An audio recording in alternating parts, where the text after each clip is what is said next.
There are more black people in chains today than there ever was during slavery.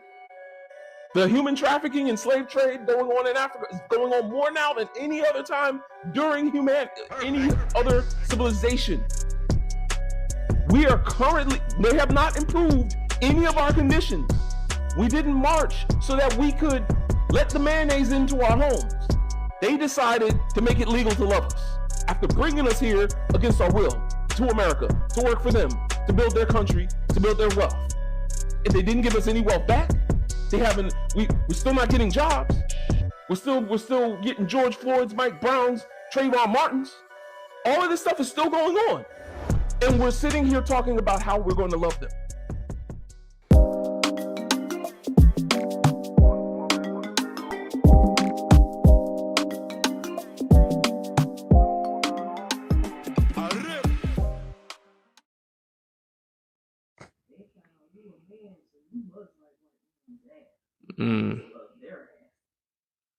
What up? What up? My name is Brother Legend.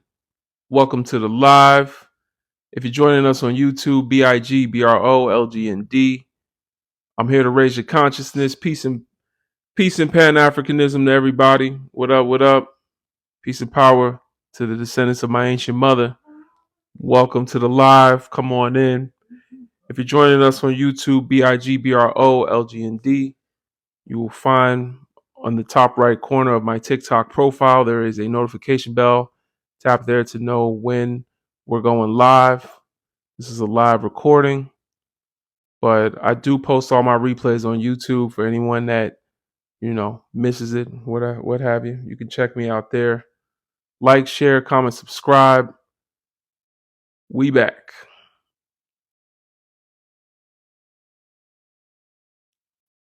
What up? What up? I'm gonna let guests up when we get to 2K likes. So keep tapping, y'all.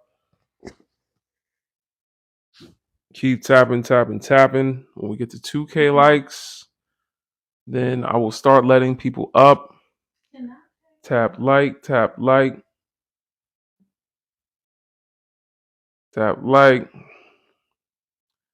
Why do you miss Cynthia G? Do you know her personally? Why do you miss Cynthia G? Are you her friend? Are you guys like best pals? Cynthia G was an icon. Did she go somewhere? But did she go somewhere?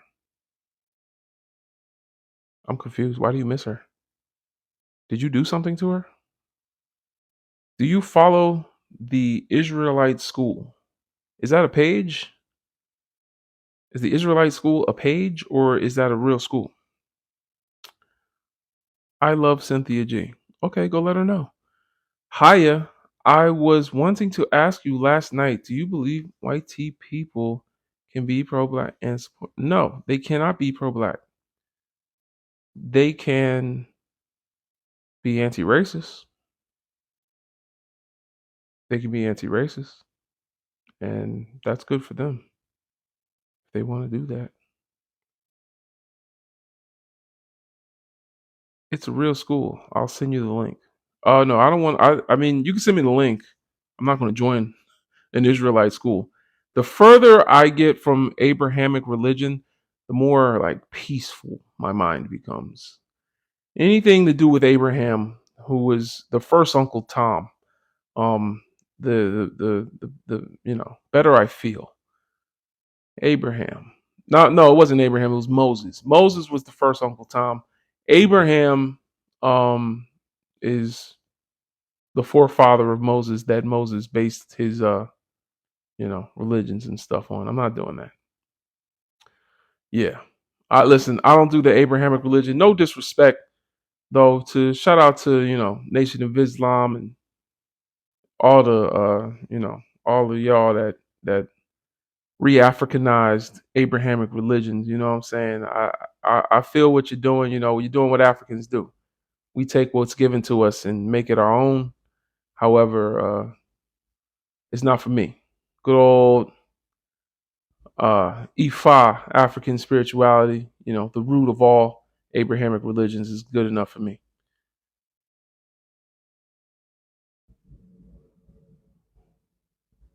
Why would I want to spread lies? Y'all, I'm getting really boring comments today. Someone professed their love for Cynthia G. What's going on? Appreciate you, emergency.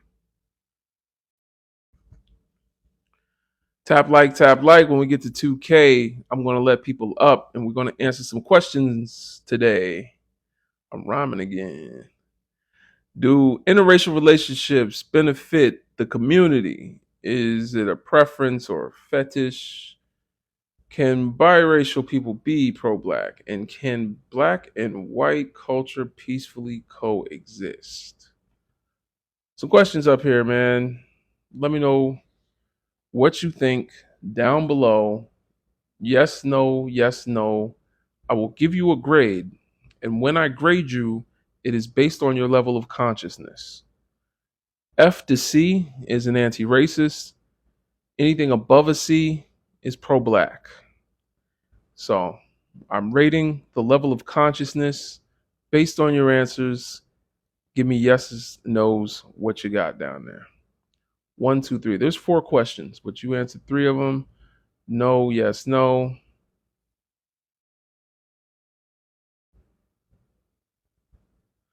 Okay. She said I messed up. Yeah, you kind of have to think about the 2 in the middle. You kind of got to think about it. I ain't going front. You might not be able to answer those with yes or no, to be honest. You might have to think about those. No. Yeah. All right. Yeah. There you go. Shout out to Gibbs Hugs, man. Thank you for clarifying that. Shout out to Gibbs Hugs because it does. It makes you think. It's a little counterintuitive today. No, yes, no, yep. No, yes, no. I mean, all right. Well, you a little too pro-black. I'm gonna give you a B minus. To Fat Baby. Kind of confusing question. Okay, what's confusing about it? No, yes. You're getting an F. You're getting an F. I don't even got time to grade you. You're getting an F. No. Can be. Yes. No. Okay, so you're close. Rin Suff, you get a B. I'm gonna give you a B.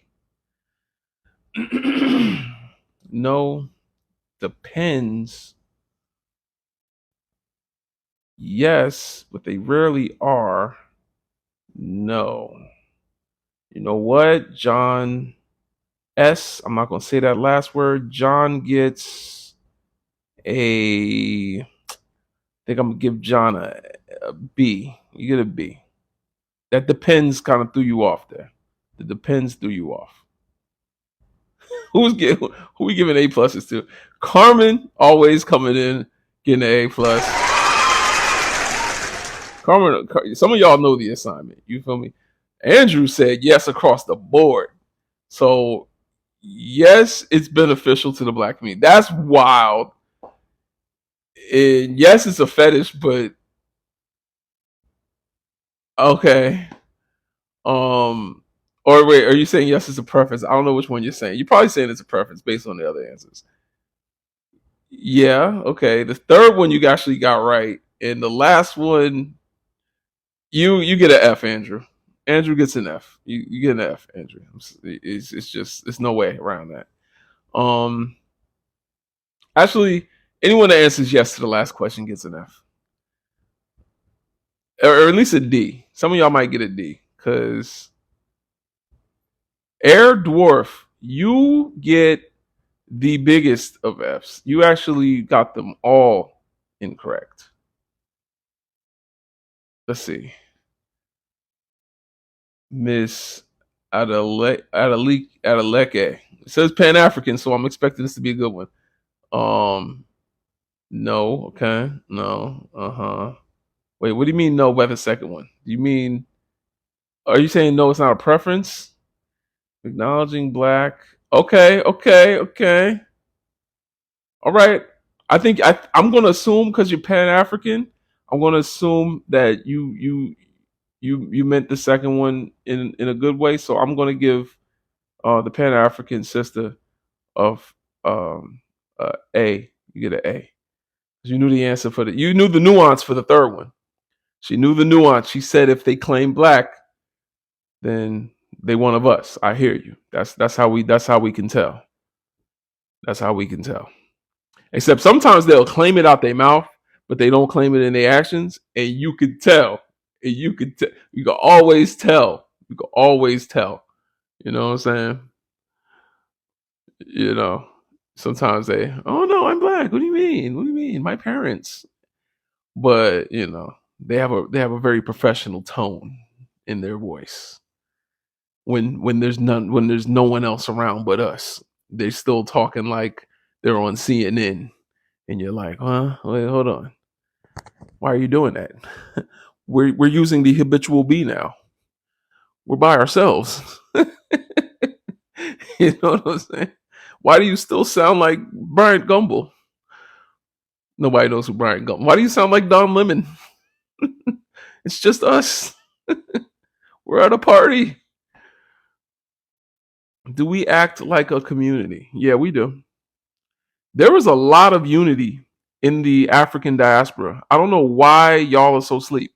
Some of us, it really is a cup empty, cup like half empty, half full type thing. Some people can only focus on the negative and they can only focus on what divides us. And I think that's weird because we have so much more in common than we have dividing us as a people. Like, we have way more in common. Like, I don't see how we overlook all of that and just go to like the gender wars or go to like the diaspora wars or go to like what nationality we're from, subculture, and we look at that and say, no, we're completely different. My master taught me English. Your master taught you French. We different. I ain't like you. Like, you know what I'm saying? It don't make no sense. My plantation is in the West in America. Your plantation is right. Your plantation is in South America. You different than me. I don't know. My master good to me. He give me eats and give me sleeps. Frederick Douglass said he recalled a time when two slaves would box each other over who had the better master. We still do that today. But we have much more in common. I'm going to give you all 5 seconds in the comments. Name a food that starts with the letter Y. I'm going to count down. Name a food that starts with the letter Y.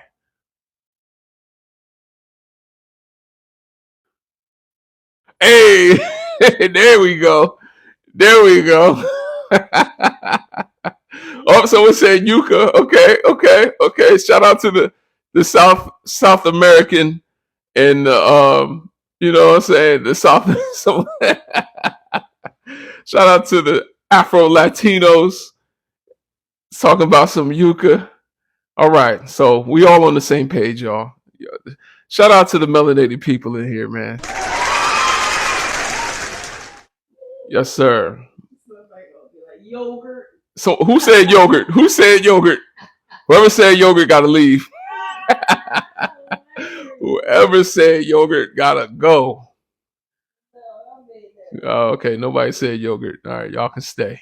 Somebody said frozen yogurt. Y'all like it? Y'all like it cold, huh? Hey, honestly, Yo Mama is actually Afrocentric as well, so that's an acceptable answer for.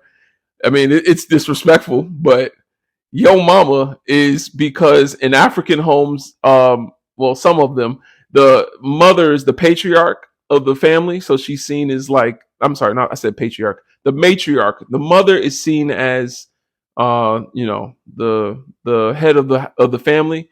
When we play the dozens, which is an African, tradition that also ties back to Africa.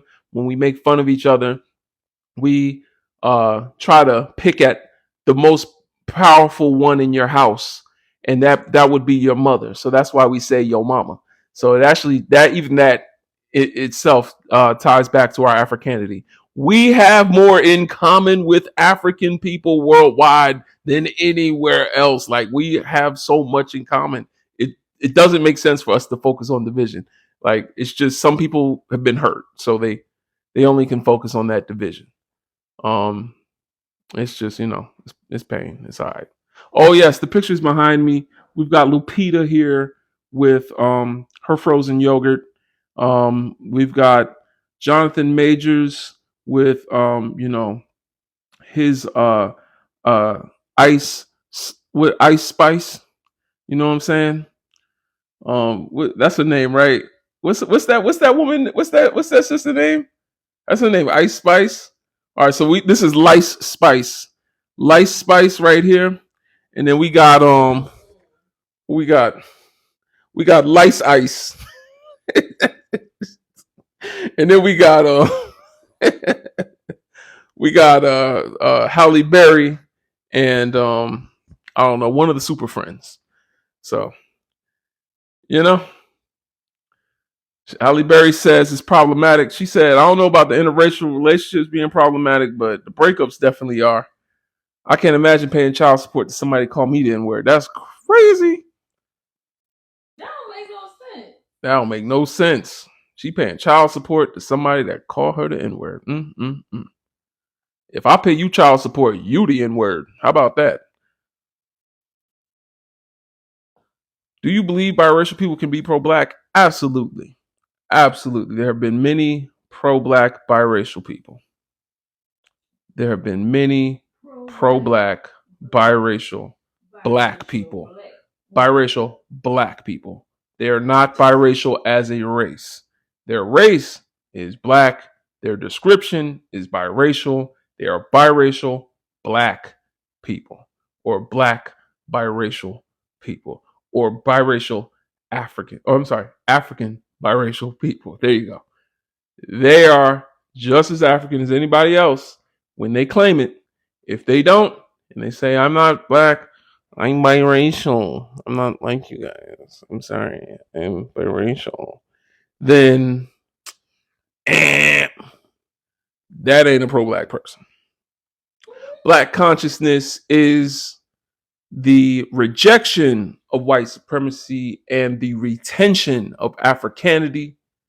That comes from a brother that came on my live, Lab Tech Quan, broke that down for us. Pro-blackness is prioritizing one's actions and values with what's in the best interest of building in the black community. Prioritizing one's actions and values with what's in the best interest of moving the black community forward, unifying, empowering, spreading knowledge, things like that. Community building programs and activities, Those Africans are not our people. Who are those Africans? Because you're African too, if you say our people. If you mean our people like you are one of me, then those Africans are us. We're those Africans. I'm one of those Africans. Are y'all brothers and sisters in America? Type an American flag down below if you're one of those Africans in America. Not to be patriotic, but do we have American Africans here? Or are all y'all part of the karaoke tribe? Are all of y'all karaoke? Karaoke? Whoa, whoa, whoa, whoa, whoa, whoa, whoa, y'all! All of y'all got feathers in your heads? What's going on? Is that what we doing? I'm one of those Africans. You feel me? I know where my ancestors come from. That's right. We don't have. I know we don't have the Solon flag. I know what you're talking about. The Black American Heritage flag. That would be lovely if we could have that flag. But you know whose flag we do have? We have the trans flag. We have the rainbow flag. We have the flag for the UN. They just couldn't think of the Pan African flag. They wasn't even They couldn't think of that one, huh? It's almost as if these other identities are more important, even though they were built off the backs of black people. Huh? Isn't that interesting, right? We're the only identity. I mean, you know what I'm saying? That's kind of interesting, right? They didn't think, couldn't get around to it. I mean, they've got like all different kinds of bread emojis and everything else. They just couldn't think of red, black, and green. Interesting. There's actually a red, black, and green wallpaper that you can get for your iPhone, by the way. So they know it exists. They're just not going to give y'all a flag. I think the Libyan flag is red, black, and green. I think that's the closest we get. But Libya is problematic now. R.I.P. Gaddafi. But I don't know about Libya. They a mess. They a mess. We all bleed red, but my people are the only ones bleeding. People that usually say that are the ones that make us bleed. So why not make it yourself and put it on the app? That's a good question. Why not? Why don't I pick myself up from my bootstraps and put a Pan-African flag in the app, right? Like, I wouldn't want to be such a lazy person that I just don't even. Oh, there it is. Pan-African emojis. Yes, if you subscribe, look down below. I do have Pan-African flag emojis. Do not ever play with me. Don't ever in your life think you can come for Big Brother Legend. You understand me? You understand me? Stop. Don't ever. Don't ever. I thought of all of that. I think about my people 24/7. I'm very thorough. This is a comprehensive page geared towards Pan-African propaganda. Pan-African propaganda. We have to propagandize our people to brainwash them back into knowing who they truly are, because the other brainwashing has been so effective that they don't even know who they are anymore. They think they're Native Americans. That's how effective the brainwashing has been. So come to my live if you want to learn you something. That's what we're going to do on here. How about that? You know what I'm saying? Right. Yeah, we got that Garvey poach. We big Garveyites in here, man. Shout out to all the Garveyites, man. Shout out to all the Garveyites. You know what I'm saying? That's what we about. B1initiative.org. Join the Discord. $ Bring Down Babylon is a way to donate to what we do. I do not just come up here like others. No other TikToker is like me. Free Congo all day, by the way. Absolutely. If you want to donate to the Congo, B1initiative.org has a link for that. If you want to donate to the Congo, B1initiative.org has a link for that. If you don't have money to donate to the Congo, go sign a petition. It's in my bio. Stop playing, bruh. Don't ever try to play with Big Brother Legend. I'm telling you now, all I do is think 24/7 about my people. Stop playing with me, man. Come on now. Free Jamaica. Free Haiti. Canala Pop Campe. We with all this. We want all the smoke. Now we don't want the smoke, but we bringing the fire. How about that? You know what I'm saying? Definitely. Go tell white people they not your people, because white people don't believe you. White people don't believe you. You gonna come to black people and talk about they not my people. Go tell white people that, because white people not listening to you. You got to convince white people that. The reason you come in here is because you think you can convince us. You can't stop us. Y'all haven't started. Pretendians haven't started. I'll tell you that right now. Pan-Africanism has been around. All right. Name one pretendian military. I'll wait, because I can name several militaries right now that have formed an entire alliance in the Sahel region under the principles of Pan-Africanism, following the model Thomas Sankara has laid out. Kanala Pop Compay. Absolutely. Somebody put that in the comments. Appreciate you. Name a military that is built off the premise, the ideology that African Americans are native to Africa. I'm sorry, not native to Africa, that they're native to America. Where is your military?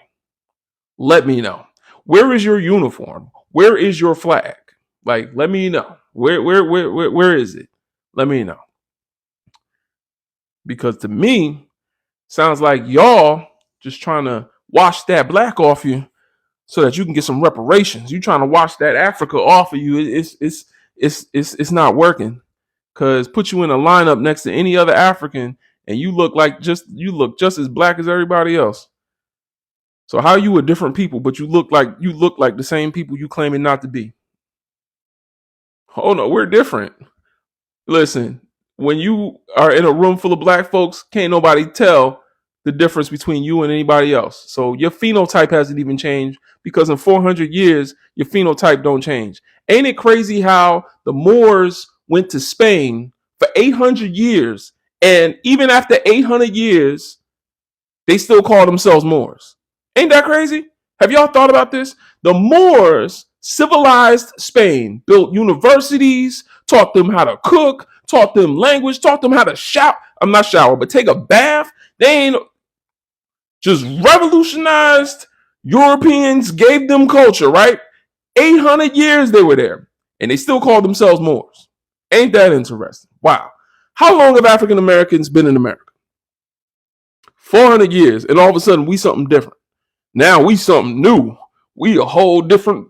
We not African. We a whole different kind of human being. Like they was in Spain for 800 long years. It takes thousands of years for you to become a completely different people of a completely different origin. It is not the same. Just because you was brought here on a boat 400 years ago. 400 years ago is not even that enough. Not even that much time. That's less than 20 generations. That's like 13 generations. Like, relax. You know what I'm saying? Like, and most of you weren't brought here 400 years ago. Most of y'all was brought here within the past 200 years. So, like millions brought here in the past 200 years. Y'all are Africans. It's okay. You're Africans that don't want to be Africans. It's okay. It's hard to claim the losing team while they're losing. But when we're back up, which it looks like in the next 100 years, we will be up. Your grandchildren will be African. So we'll see. A lot of y'all think you Native American because Massa raped your grandmother, and that's what got you thinking that you have to claim something else because grandmother had light-skinned children and she didn't want to acknowledge what happened to her by Massa. I know I did say the R word. Great. But anyway, that's what happened. If TikTok takes me down for that, then I'm just telling the historical truth. This is educational purposes only. To TikTok, this is for educational purposes only. I'm telling the truth about what happened to my ancestors. Anyway, so grandma got non-consensually handled by somebody somebody that owned her as property. And I'm sorry, I'm trying to make sure we still good. But anyway, she had children with straight hair and did not want to acknowledge what had happened to her. So she told the children, we're Native American. Your daddy was Native American. Because she didn't want to tell the children the truth. That's what happens. When white people fill out the census, the box that they check is white. When black people fill out the census, all of a sudden, you know what? I got a little French in me. Got some Italian. This is all coming from a lecture from Dr. Frances Cress Welsing. You can watch it. She breaks it down. The reason why y'all think y'all are Native American. It's just because your grandmother didn't want to say what Massa did to her and wanted to say, y'all got Native American in you. So that's why your hair is straight, and that's why your nose is a little pointy. If you squint your eyes really hard. Yeah, y'all are Native American. That's all that is. And so, y'all are just passing down that trauma, and acting in it. You know what I'm saying? White supremacy, we all different ways. I ain't mad at you for feeling how you feel. You know what I'm saying? Yeah, we gonna have some guests up here. Yo, what's up? Fritz, give us your age, race, and pronouns, please. I am 21. I'm black and I'm a dude. Talk to us. We were talking about freaking. So I like snow, but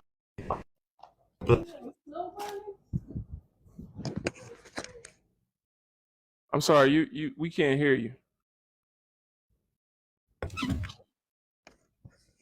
Yeah, I blocked him. oh We ain't doing that. Bye. Yeah, he gone. Cause I didn't hear no melanin in his voice for real, and no black man that's serious is gonna just refer to her as that. Like that's kind of wild. T, could you give us your age, race, and pronouns? Yeah, whatchamacallit? I'm 20. I'm 23. I'm a man, and I'm white. Well, like I'm like mixed. Like I'm mixed with like damn near everything because like what you're saying, like through times of history. All right, it's all right. You don't gotta Different go into that. You generations. said You you know what white. I Go ahead, mean? talk to us.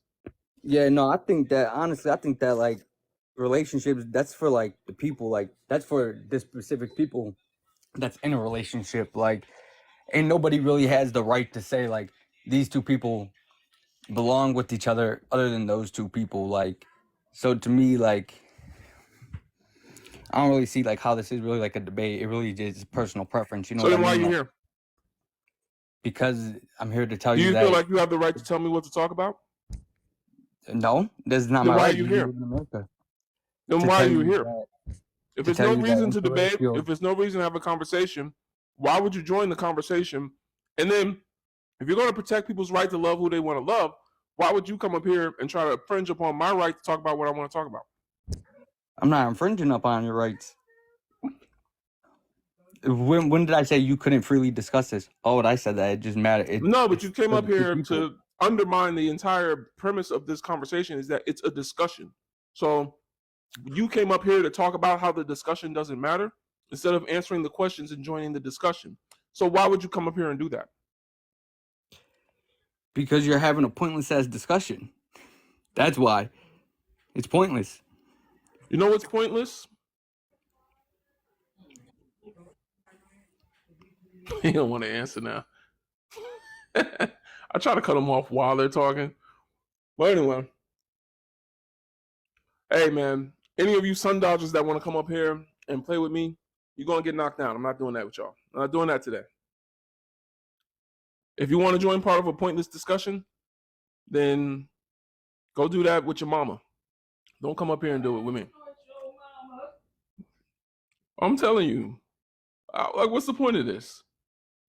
We're gonna sit here and have a pointless discussion. Like, if you think it's pointless, don't come up here. What's the point of coming up here talking about it? Y'all don't make no sense.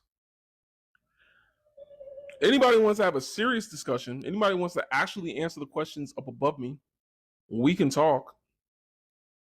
I'm not one of those lives that's just gonna kick you down for disagreeing with you. I am going to educate the people that are watching based off what you said. I will respond and let the people know that are watching how us Pan Africans feel about that.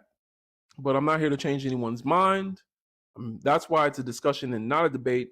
I'm not here to win any points. I'm just here to provide counter narratives to people that live in an anti-black society that maybe have never heard someone push back to some of the mayonnaise I know y'all got in your minds. What's going on, Sister D? Holy Spirit activate. I've been say, but you ready? I'm ready. Hello. I'm about to activate in 5, 4, 3, 2, 1. Holy Spirit activate, activate. Holy Spirit, activate. Hello, hello, hello, and welcome in. You guys, you are in. Brother Legends Live, you are in. Brother Legends Live, I need you to tap that screen. Tap, tap, tap. Power tap that screen. Right now, we're at 16.4K. What is wrong with you guys? Get active and get in the game. Tap the screen and gift your host. Tap, tap, tap, tap, tap, tap, tap, tap the screen.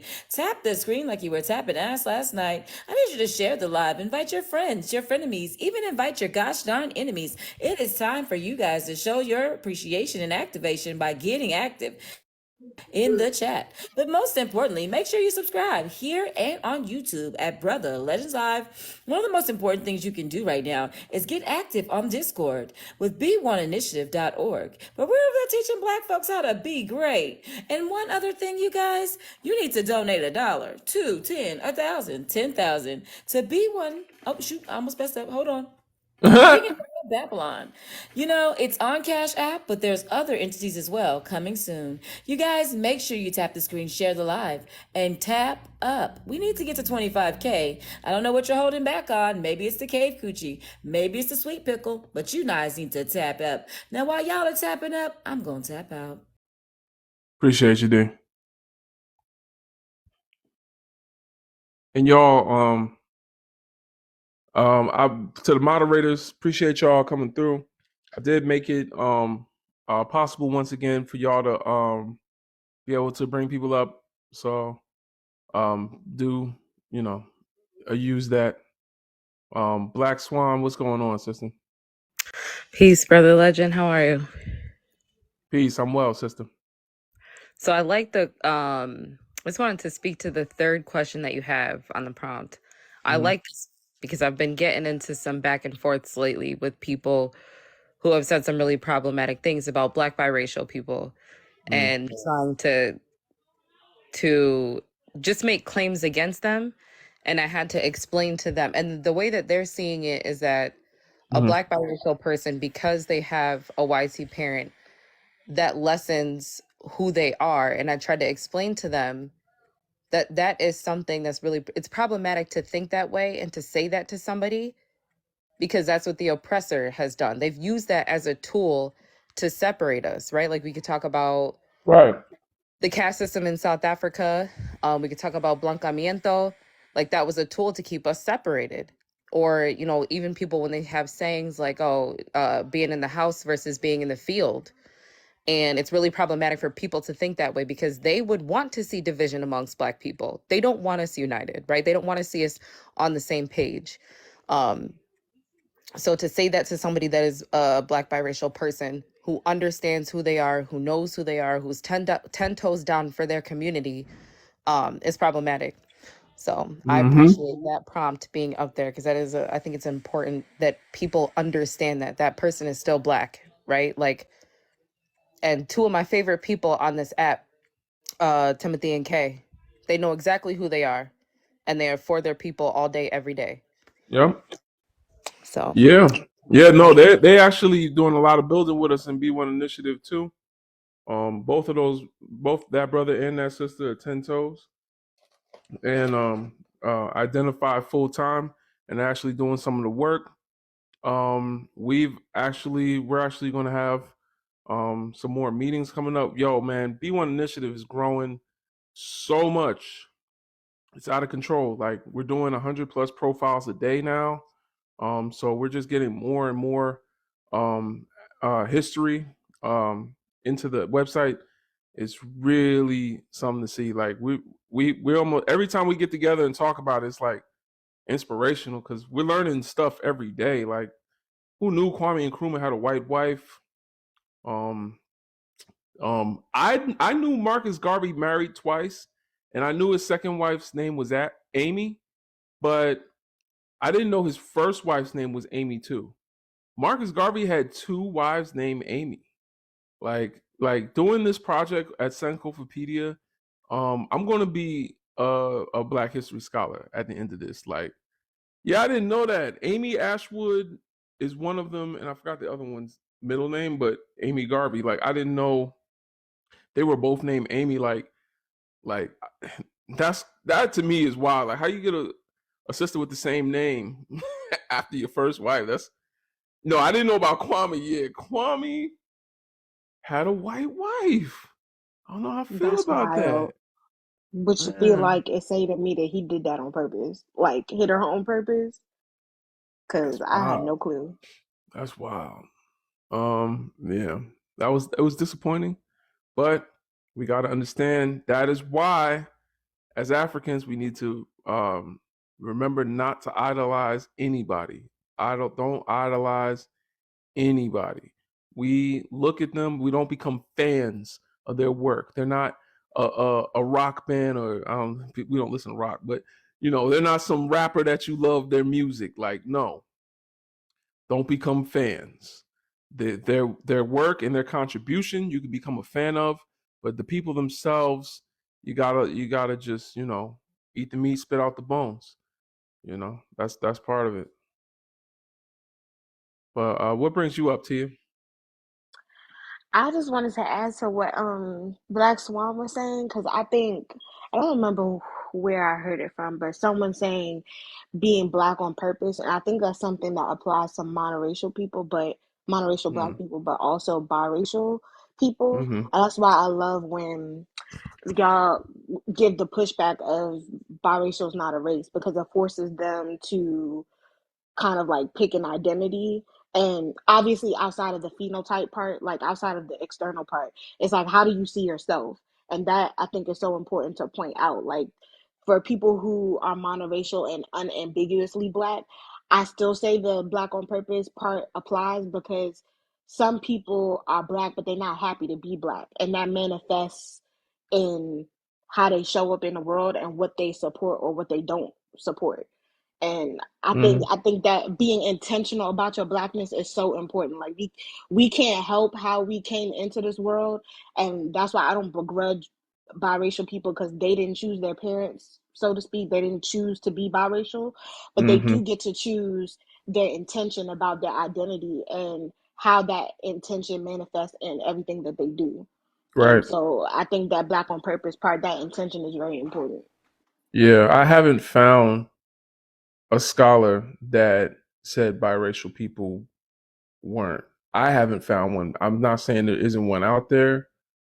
If somebody knows a quote from any scholar that said, a Pan African scholar that said, biracial people aren't part of what we're building, then let me know, because I haven't found them. I've only found brothers and sisters that have said, we do have to go on an individual basis. I've seen some of them say that, well, it's up to the individual. You got to ask them, like, you got to monitor them. You got to see what they about. You know what I'm saying? Like some of them might say, I'm black all day. Yeah, buddy. And then you're like, wait a minute, you said buddy at the end of that. We don't say buddy. You know what I'm saying? Yeah, guys. We don't say guys. What do you mean by that? You gotta, we don't say guys. We say y'all. Say, yeah, y'all. You know what I'm saying? Like, yeah, so you gotta, like, you guys got any pumpkin pie? What? Like, you gotta know, you know what I'm saying? So that's the thing. It's those little cues. Let you know what type of internalized mindset they have. You know what I'm saying? Be But like wasn't that. it you that said that I forget exactly how you phrased it, but basically that there would be no need for pro-black if I think you had juxtaposed it with like the anti-blackness that we're all kind of like indoctrinated in. But Mm-hmm. if we were inherently pro-black, there'd be no need to have that distinction. So Right. the same thing still apply. I don't remember how you phrased it, but hopefully that's a fair paraphrasing. Hold on. Did one of the moderators just mute somebody? Because if that's true, then y'all need to do that more. Because I didn't know you could mute people. Oh snap! All the time in people's When rooms, y'all do Yeah, that? when they You keep ain't gotta jumping tell me off, this. you gotta we give did them tell you full that. We told you that access. the day you started mobbing people. Yeah, when people keep flying off the mic, we just be muting them. Mute. Yeah. Oh wait, Oh, you know what? I don't have that access. oh, you don't. Oh, Just the hold basic. on. Oh Yeah, the yeah. full Yeah, access I is the didn't know room. about all this. I'm just learning about this, y'all. Okay. All right. And Annalisa, could you give us your age, race, and pronouns, please? Annalisa.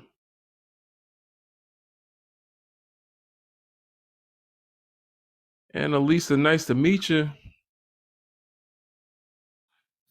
And I'm in an interracial relationship now. Okay, that's one heck of a way to kick off the convo. What's your age, race, and pronouns?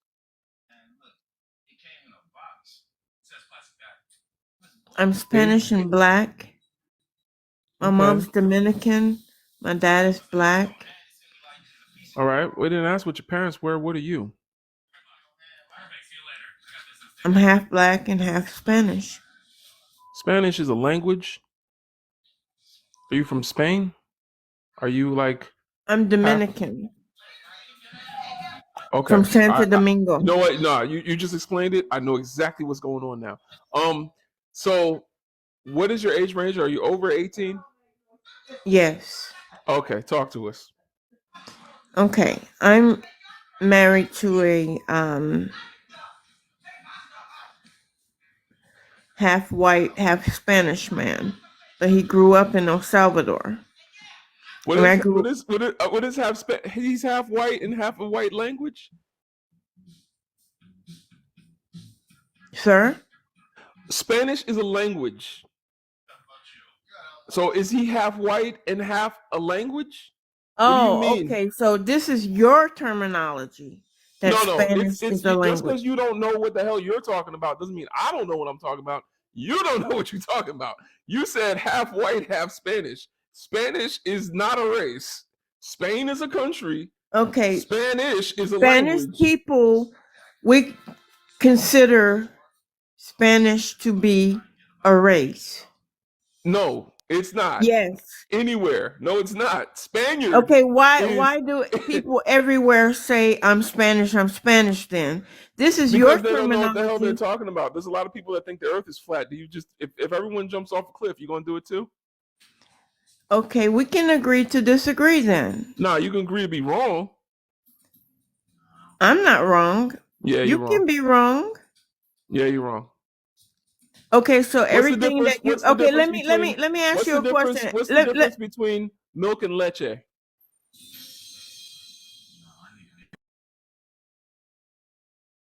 What? Leisha, was that Leisha? Why you do that, Leisha? Yeah, Leisha. Nah, yeah, go ahead, spew that, let that supremacy out. I know what you're trying to do, Annalisa. Go ahead, tell us about the great Spanish race. She might need an invitation to unmic if Alicia needed. I think she sent it already. Whoever's at the top, you're gonna have to turn your camera on. Bingo Nation, they're not gonna let you stay up here. It's not us, it's TikTok. They're not gonna let you stay up here. Yeah, you can join. It's not gonna let you stay up here unless you turn your camera on. I don't know why it does that. Annalisa, are you finished or are you done? I don't know if she knows that she has to unmute. She might still be talking off of mute.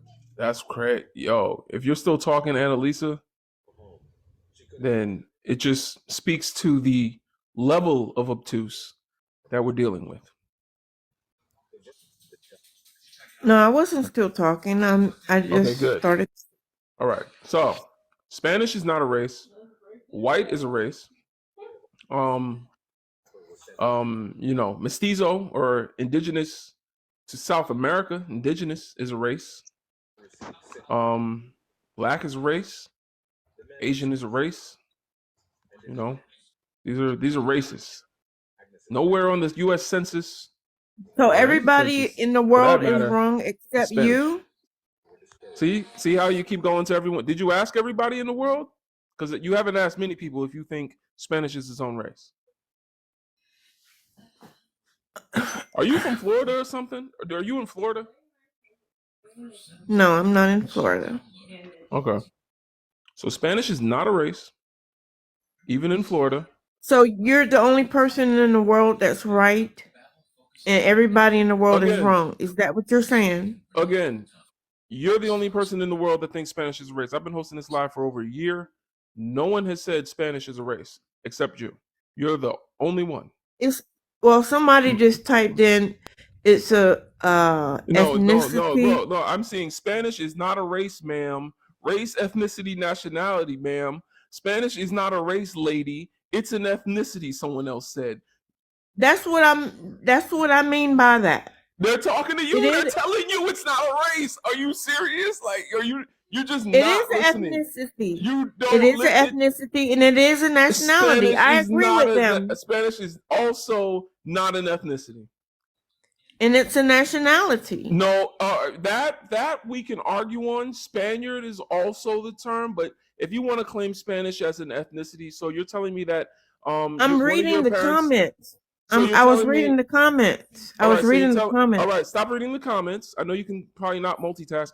Are you half from Spain? No. Are you from? All right, so there's no race of Spanish. When I ask you your race and you give me an ethnicity or a nationality from a country you're not from, you're wrong. Like, that's how that works. That's your opinion that I'm wrong. Anytime you're not right, you probably use the opinion thing. So I think that's your only fallback, because you can't prove it to me any other way that it's not a nationality. You can Google it. It'll tell you. You don't want me to Google it. I just Googled it. Trust me. It says you don't want me to Google nationality it. And nationality, right? And who asked for your nationality or ethnicity? No one. I said, what is your race? That's what I meant by my race. No, it's not a race. My nationality is my ethnicity. No, it's not. If I ask you for some cookies and you give me a sandwich, I can't say that that's what I meant. I meant a cookie sandwich. Like, stop. It's a terminology, sir. No, it's not a terminology. You're wrong. You're wrong. Okay. And you're right about everything. Yes, I'm right about this. And about everything that you say, you're right about. All right, about. Yes, I'm right about everything. Probably to you. I mean, what? You came up here. So obviously he's right about something because you came up here. He didn't ask you nothing in regards or invite you up. You decided to get up here and not know what you are, what your man. I did, and I decided to talk to him and not you. And I'm talking to you. So newsflash, hello, welcome to the live. You ain't the only one up here. And you need to go read a book. Brush up on the fact she that cannot read a book. I'm guaranteeing you. Anyone that thinks Spanish is a race Spanish is going to have a hard time reading the book. And a nationality. And they're going it to say says the book it on is Google. Wrong. You can Google it. You would read a book and say No, you excuse me, probably it's think like the dictionary is wrong. I don't listen. You the type to even think the dictionary is wrong. I don't believe you're going to get any knowledge from reading anything. To be honest, if you believe Spanish is a race, then you are not equipped to have this conversation. And an ethnicity and a nationality. That's not a race. Annalisa, you said that you are a Black woman. You're half Black and you're half Spanish, right? Spanish is a language. You speak Spanish. You're Dominican. So I'm Puerto Rican, right? But I'm a Black Puerto Rican woman. Does that make sense? I'm Hispanic. So that would be ethnicity. Nationality would be Puerto Rico. My race is Black. Does that make sense? Yeah, it makes sense. It does. All right, so you're wrong. I didn't have to even remember it.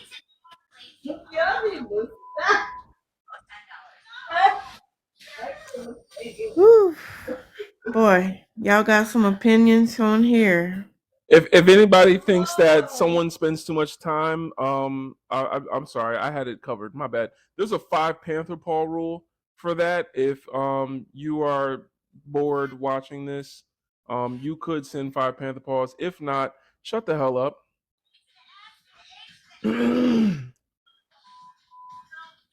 You could also donate to $ Bring Down Babylon, our nonprofit. All right, Annalisa, are you finished or are you done? I never got started because you started asking me what am I? What am I? What am I? I never even got a chance Yeah. to I came on to talk about the topic that do interracial relationships benefit the black community? What do Not you about have to me. say about the black community? Because you're not even black. I'm half black. No, you're not.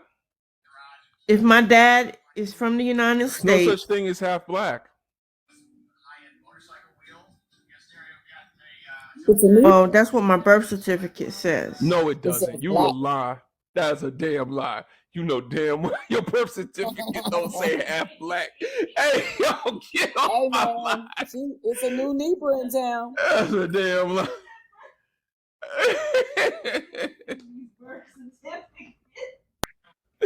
Yo, Annalisa, when are So you gonna wait, be? you think our birth certificates don't tell us what we are? I think that's an interesting way you phrase that question, to be honest. That's introspective. That's deep. Either way, no birth certificate says half black on it.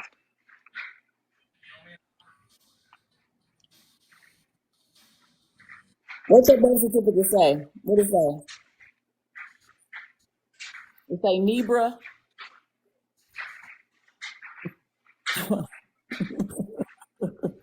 I just jumped All on. I'm right. trying to read I the. didn't. I So really it don't says even want no to come on here and talk about me. I wanted to come and talk about the topic that Yeah, but you're not you black, had so up here. we don't really care about your opinion on the black community. You could talk about, what's going on in your community. So you don't think that Spanish people are minorities? This live ain't about minorities.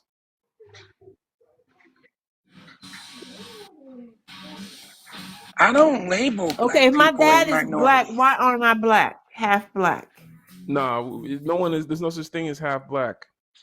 Okay, well, I'm black then. You think I'm black? I'm Oh, black. so now you black when you want to be? Oh, No, whoa! you Y'all hear saying that? that. Y'all hear that? No, you Yo, said I that. just cracked the code, y'all. Hey man, I just cracked the code. She went from me no black to I'm black. How about that? Oh Well, snap! here's my thing. Hey man, Hey, that's I please want to mute up. jump Please in. wow. mute up. You, if he's not speaking to you, please mute up. Please. That's wild. I done brought her back to Africa. Ain't that something? I don't know how we ended up there. All right. I gotta go, Annalisa. This is a much more scholarly, educational live than it's been for the past 5 minutes. I just Yeah, because you sound like you racist. And you feel like you erase sweet pickle, so you I'm like racist because I to go said down here. Spanish isn't a race; it's a language. Hey, man, You don't know what race you I are. wish you the best. All right, you know what I'm Struggle saying? with that damn identity and brought your ass up here talking about black people races. You don't even know if you black. You a Negro. Bye, Negro. All right. Well, I'm Where you just gonna go? reading the. I'm reading the thing, Uh-huh. and it says, "Do interracial relationships benefit the black community?" So that's what I was really worried about myself because I'm black. My mom and dad black, but I have 4 children. The first 2 are black, and the last 2 are white and black. Now I always thought that too. I was just thinking like, shit, are they going to be labeled white? They're going to be labeled black. So what is y'all take on it? You really think they labeled white?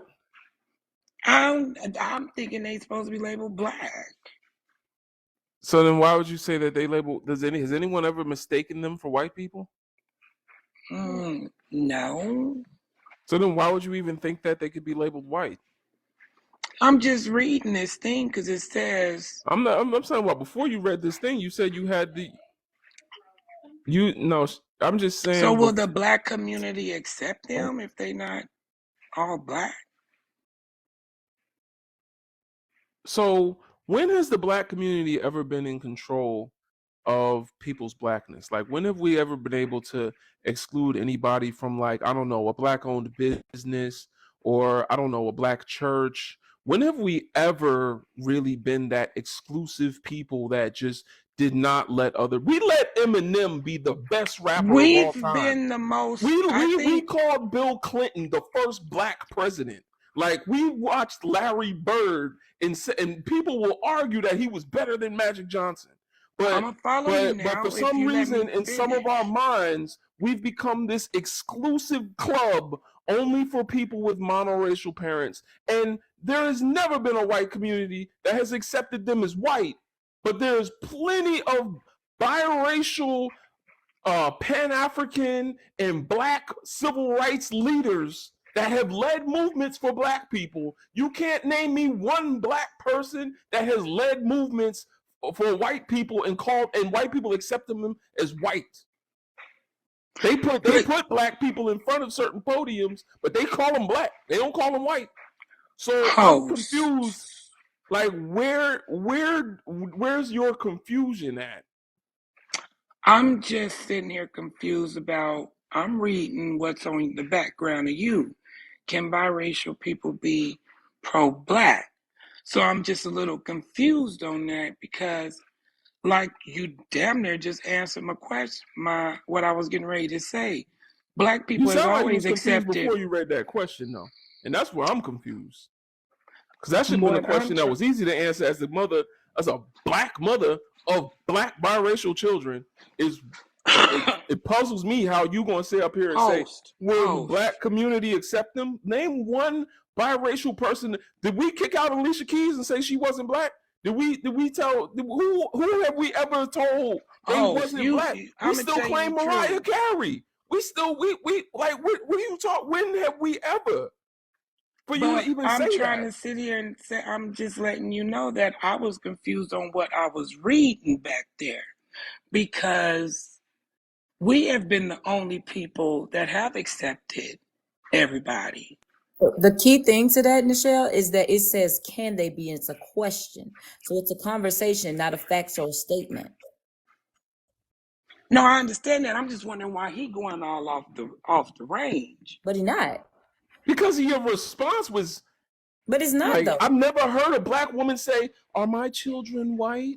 You're a black woman. You gave birth to black children. Just because they're a little light-skinned don't mean they white. Man, look, I'm sitting here trying to explain to you my situation. I have half black and half white children. No, you don't. You got black children with a white parent. Will society try to label them as being white on the black side, or will the blacks consider them as being white on the white side? Because it seems like that's the question. You confusing your own children. And see, it be sisters like this that raise them. It be sisters like shit. It be sisters like this that raise them. My Meghan kids Markle know exactly who they is. I'm just wondering why is you posting that. Please stop speaking over the host, though. Like, this I'm is the just thing. wondering why you put because it. hold on, you Can came biracial up, people be pro-black? You came up to ask. I'm confused. No, she ain't come up to ask no questions. She came up here to tussle because she didn't know what I was talking about. She wanted to jump to conclusions, and she's trying to make me out to say something that I wasn't saying.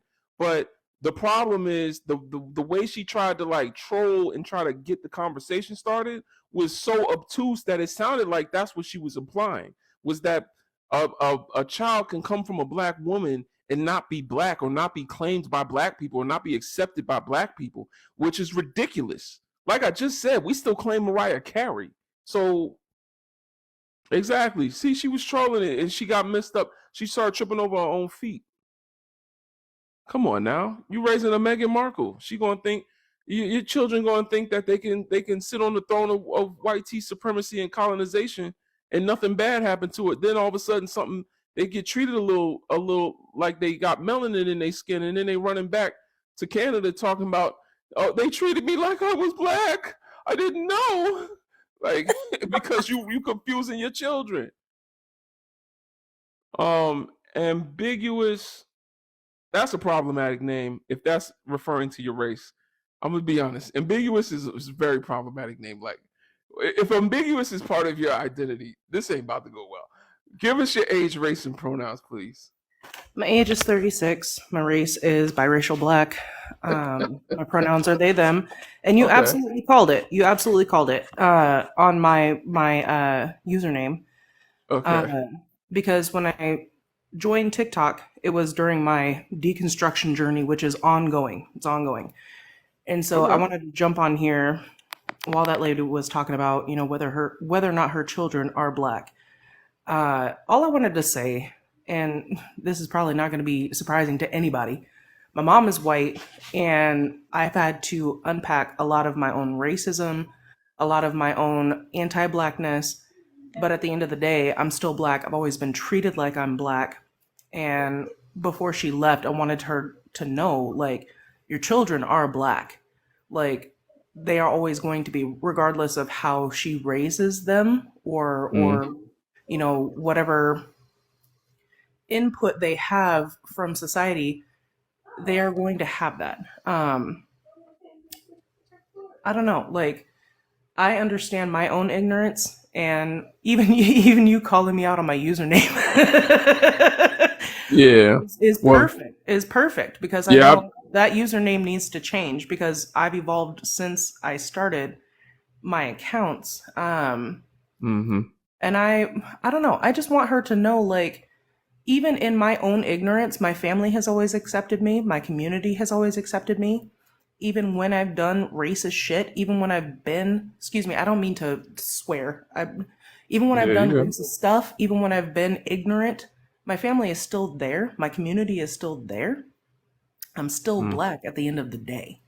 And I want her to understand, like, the community is there to catch us when we are messing up.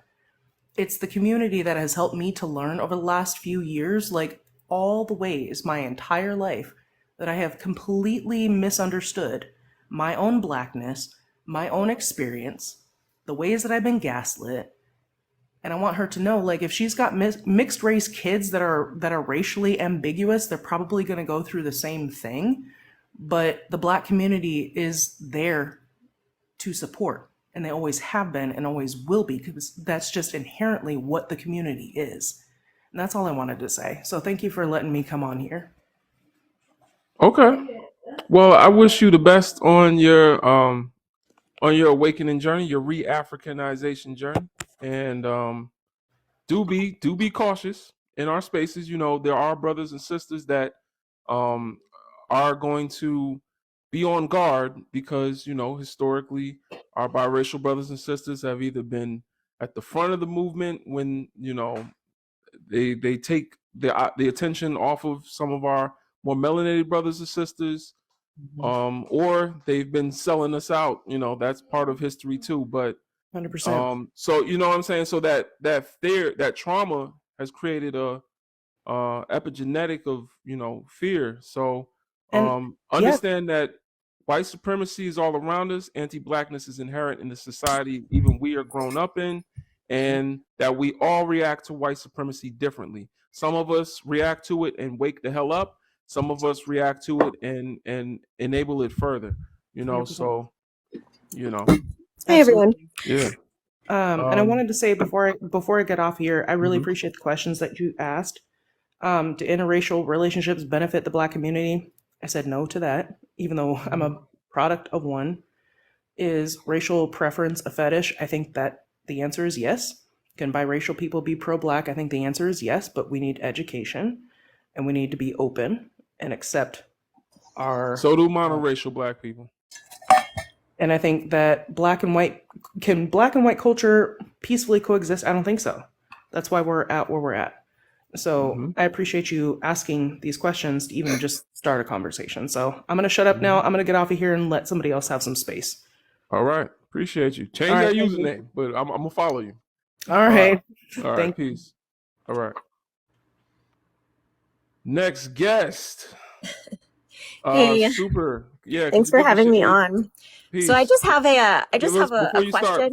Before you start, give us your age, race, and pronouns, please. I am 36. I am Hispanic and Asian, and my pronouns are she, her. Hispanic and Asian is not a race. Oh, okay. So that's probably part of my question. Hispanic is an ethnicity. Asian is a race. So you're Asian. Well, I'm half and half, so I don't really know how to What is half approach and that half? question. My mom's Asian, my dad's Mexican. So Mexican indigenous. Yeah. Hmm. So I'm from So, New Mexico, from the Southwest. So indigenous Mexican, yeah. So I think that makes you Asian, but Okay. okay. So Because that's part. Mexican's not a race, that's a nationality. And then Okay. indigenous is like Asian adjacent because the Bering Strait, they're hmm Asiatic people. But so I Okay. think that just makes you That's good Asian. to know. Yeah. Okay. So it's kind of part of my question. So I've been looking for advice on this question. So obviously I have two different ethnicities. And when I try to engage in conversations with other minorities, other white people, I often get met with the assumption that I am white. I don't know if that's just from what I present physically or whatnot. So instead of trying to explain myself and say, no, I'm not white, I want to be a part of this conversation, I don't want to escalate the situation. So I find myself just kind of backing away. And I want to know what would be the best way to approach that when somebody assumes my ethnicity. Why are you asking me? Oh, I'm just looking for advice from. I'm black. I don't have these issues. You think somebody looks at me and says, I don't know what race he is? I know, but if somebody somebody like me came into your live and I was, trying to get into the conversation about, about being a minority and you assumed that I was a white person and you didn't think, oh yeah, I don't want her in my space, even though I'm not a white person, what would be the best way for me to react to that? To react to being in black spaces? Well, just minority spaces. I don't know anything about minorities. I'm not a part of a minority. So you know what I'm saying? I don't know.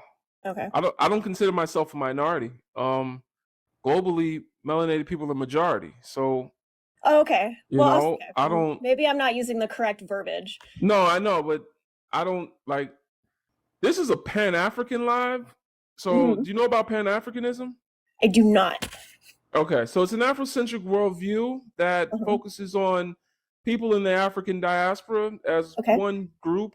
So that means that basically all I care about is black people. Okay. If you were to phrase that question in a reference to my community, I can answer that question. I see what you're saying. I don't know anything about all that other stuff. Okay, so if I were to come onto your live and try to contribute to the conversation in your space, and so, okay, are you saying that even though I'm not white and I have a different ethnicity that's not white but also not black, is it just best if I not engage in those types of conversations? You need 2 European descendant parents to be white. Okay. So you ain't white. You can present as white. I'll make you white. So as far as that, I'll say you could be a white passing Asian. That's what I was asking. Why wouldn't I think that's what. Why wouldn't she ask the Asian community that question? It would seem, if I were you, if I was a person that possibly had a white presenting parent and an Asian parent, I would go to Asian people or white people and ask them how they see me and what they correlate. Like, why would you go to a community that you're not a part of and ask them how they identify you? That's a little interesting. Okay, I see what you mean. Yeah, we Pan-African, so we only care about black people. Okay, well, I appreciate your time. Thank you. All right. Have a good one. Bermuda, could you give us your age, race, and pronouns, please? Shout out to Queez, man. Appreciate you, sis. 36. He, him. And like I said, my name for my TikTok profile was actually it was changed. I didn't even come up with it. It was just TikTok was like, oh, you want to change it? And I was like, you know what, I'm gonna go with that. What's your race? Black. All right. I'm gonna let the moderators bring up whoever they want to bring up next because I don't got time to be flicking through people and trying to look at profiles. So it's up to y'all. talk it out down there, you know. But anyway, Like Bermuda, go ahead, talk to us. I am. I said my name title. I was born in Bermuda. I live in the U.S. right now, and I have since I was a kid. Okay. And I do have two biracial children.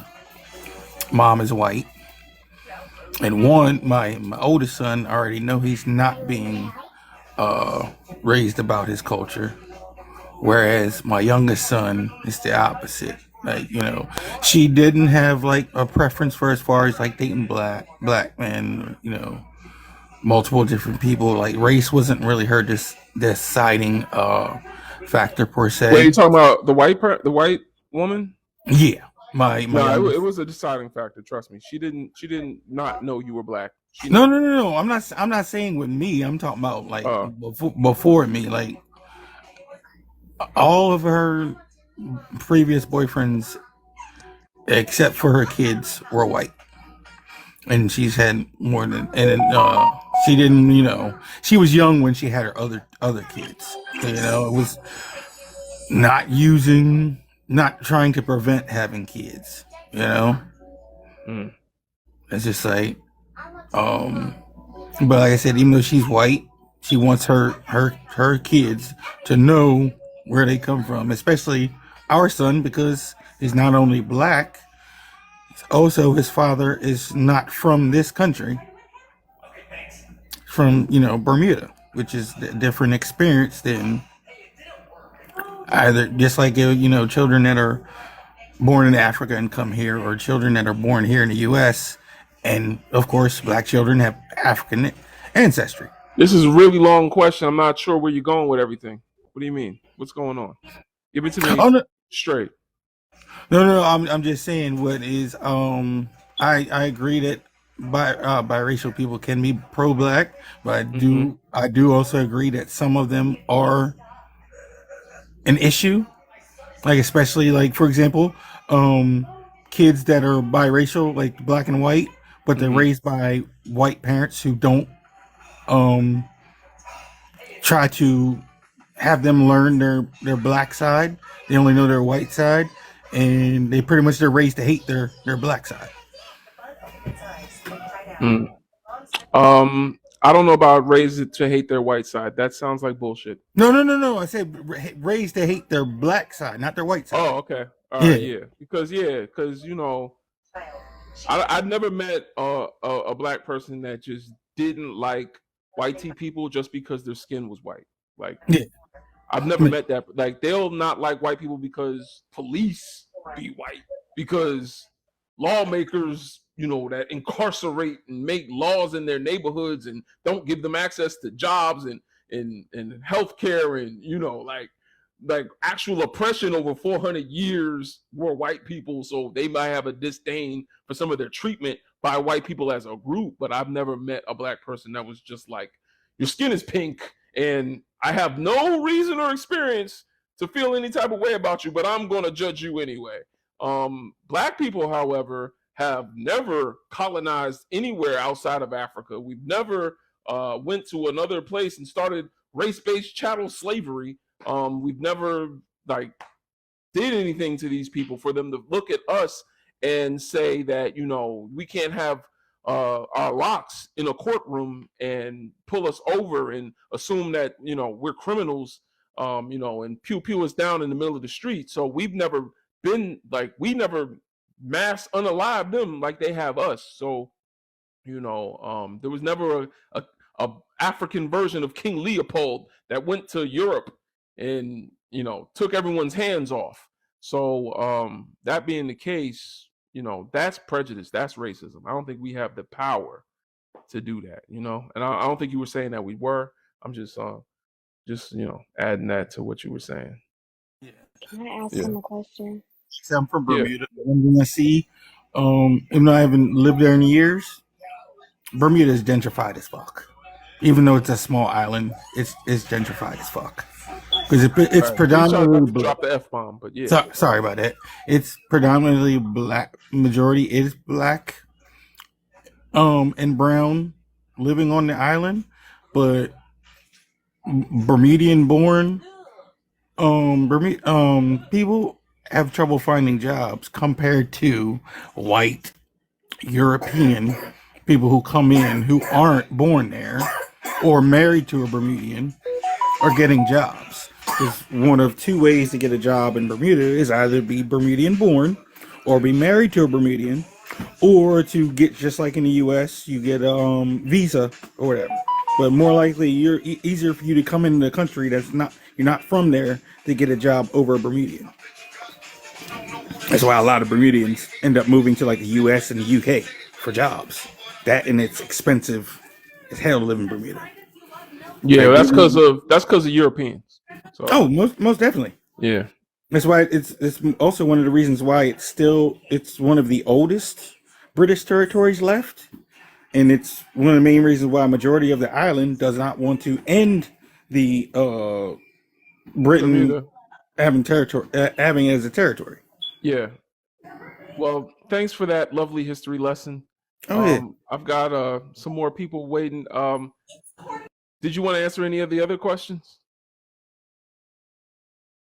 I think that racial preference is a fetish, and no, even though I myself date outside my race, I have.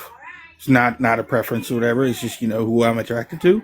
But whether it's a black person dating outside or white dating outside, no, it doesn't benefit it. But that doesn't mean every interracial relationship is affecting the community. But some of them are. Mm-hmm. It's wild for a person to say they're in an area where it's predominantly black and not once but twice end up with a non-black person, and then still to see the disparities that are happening to the black community in that area being colonized and think that they have not certain ways been fetishized or targeted. It's the most insane thing to think that. But I think it's almost like you walk in with your eyes wide open, but still doing things that will unalive you and participating in it, and you're okay with it. Especially when you say that you have a child that is not being taught your culture, but you're okay with it because you're not doing anything to change that dynamic. It's very interesting. Yep, that was the part that I like heard, because like, did you expect his white mother to teach him how to be black or like about his blackness? Was she your Coretta Scott King? Oh my God.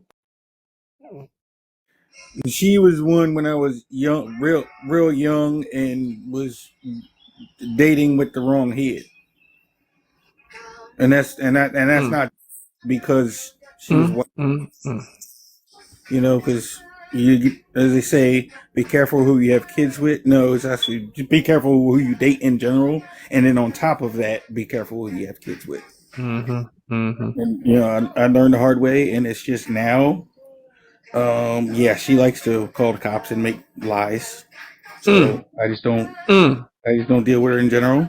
She is an agent of white supremacy sent to disarm you into believing that she is on your side, but then as soon as you don't do what she wants you to do, she reveals her true colors or lack thereof.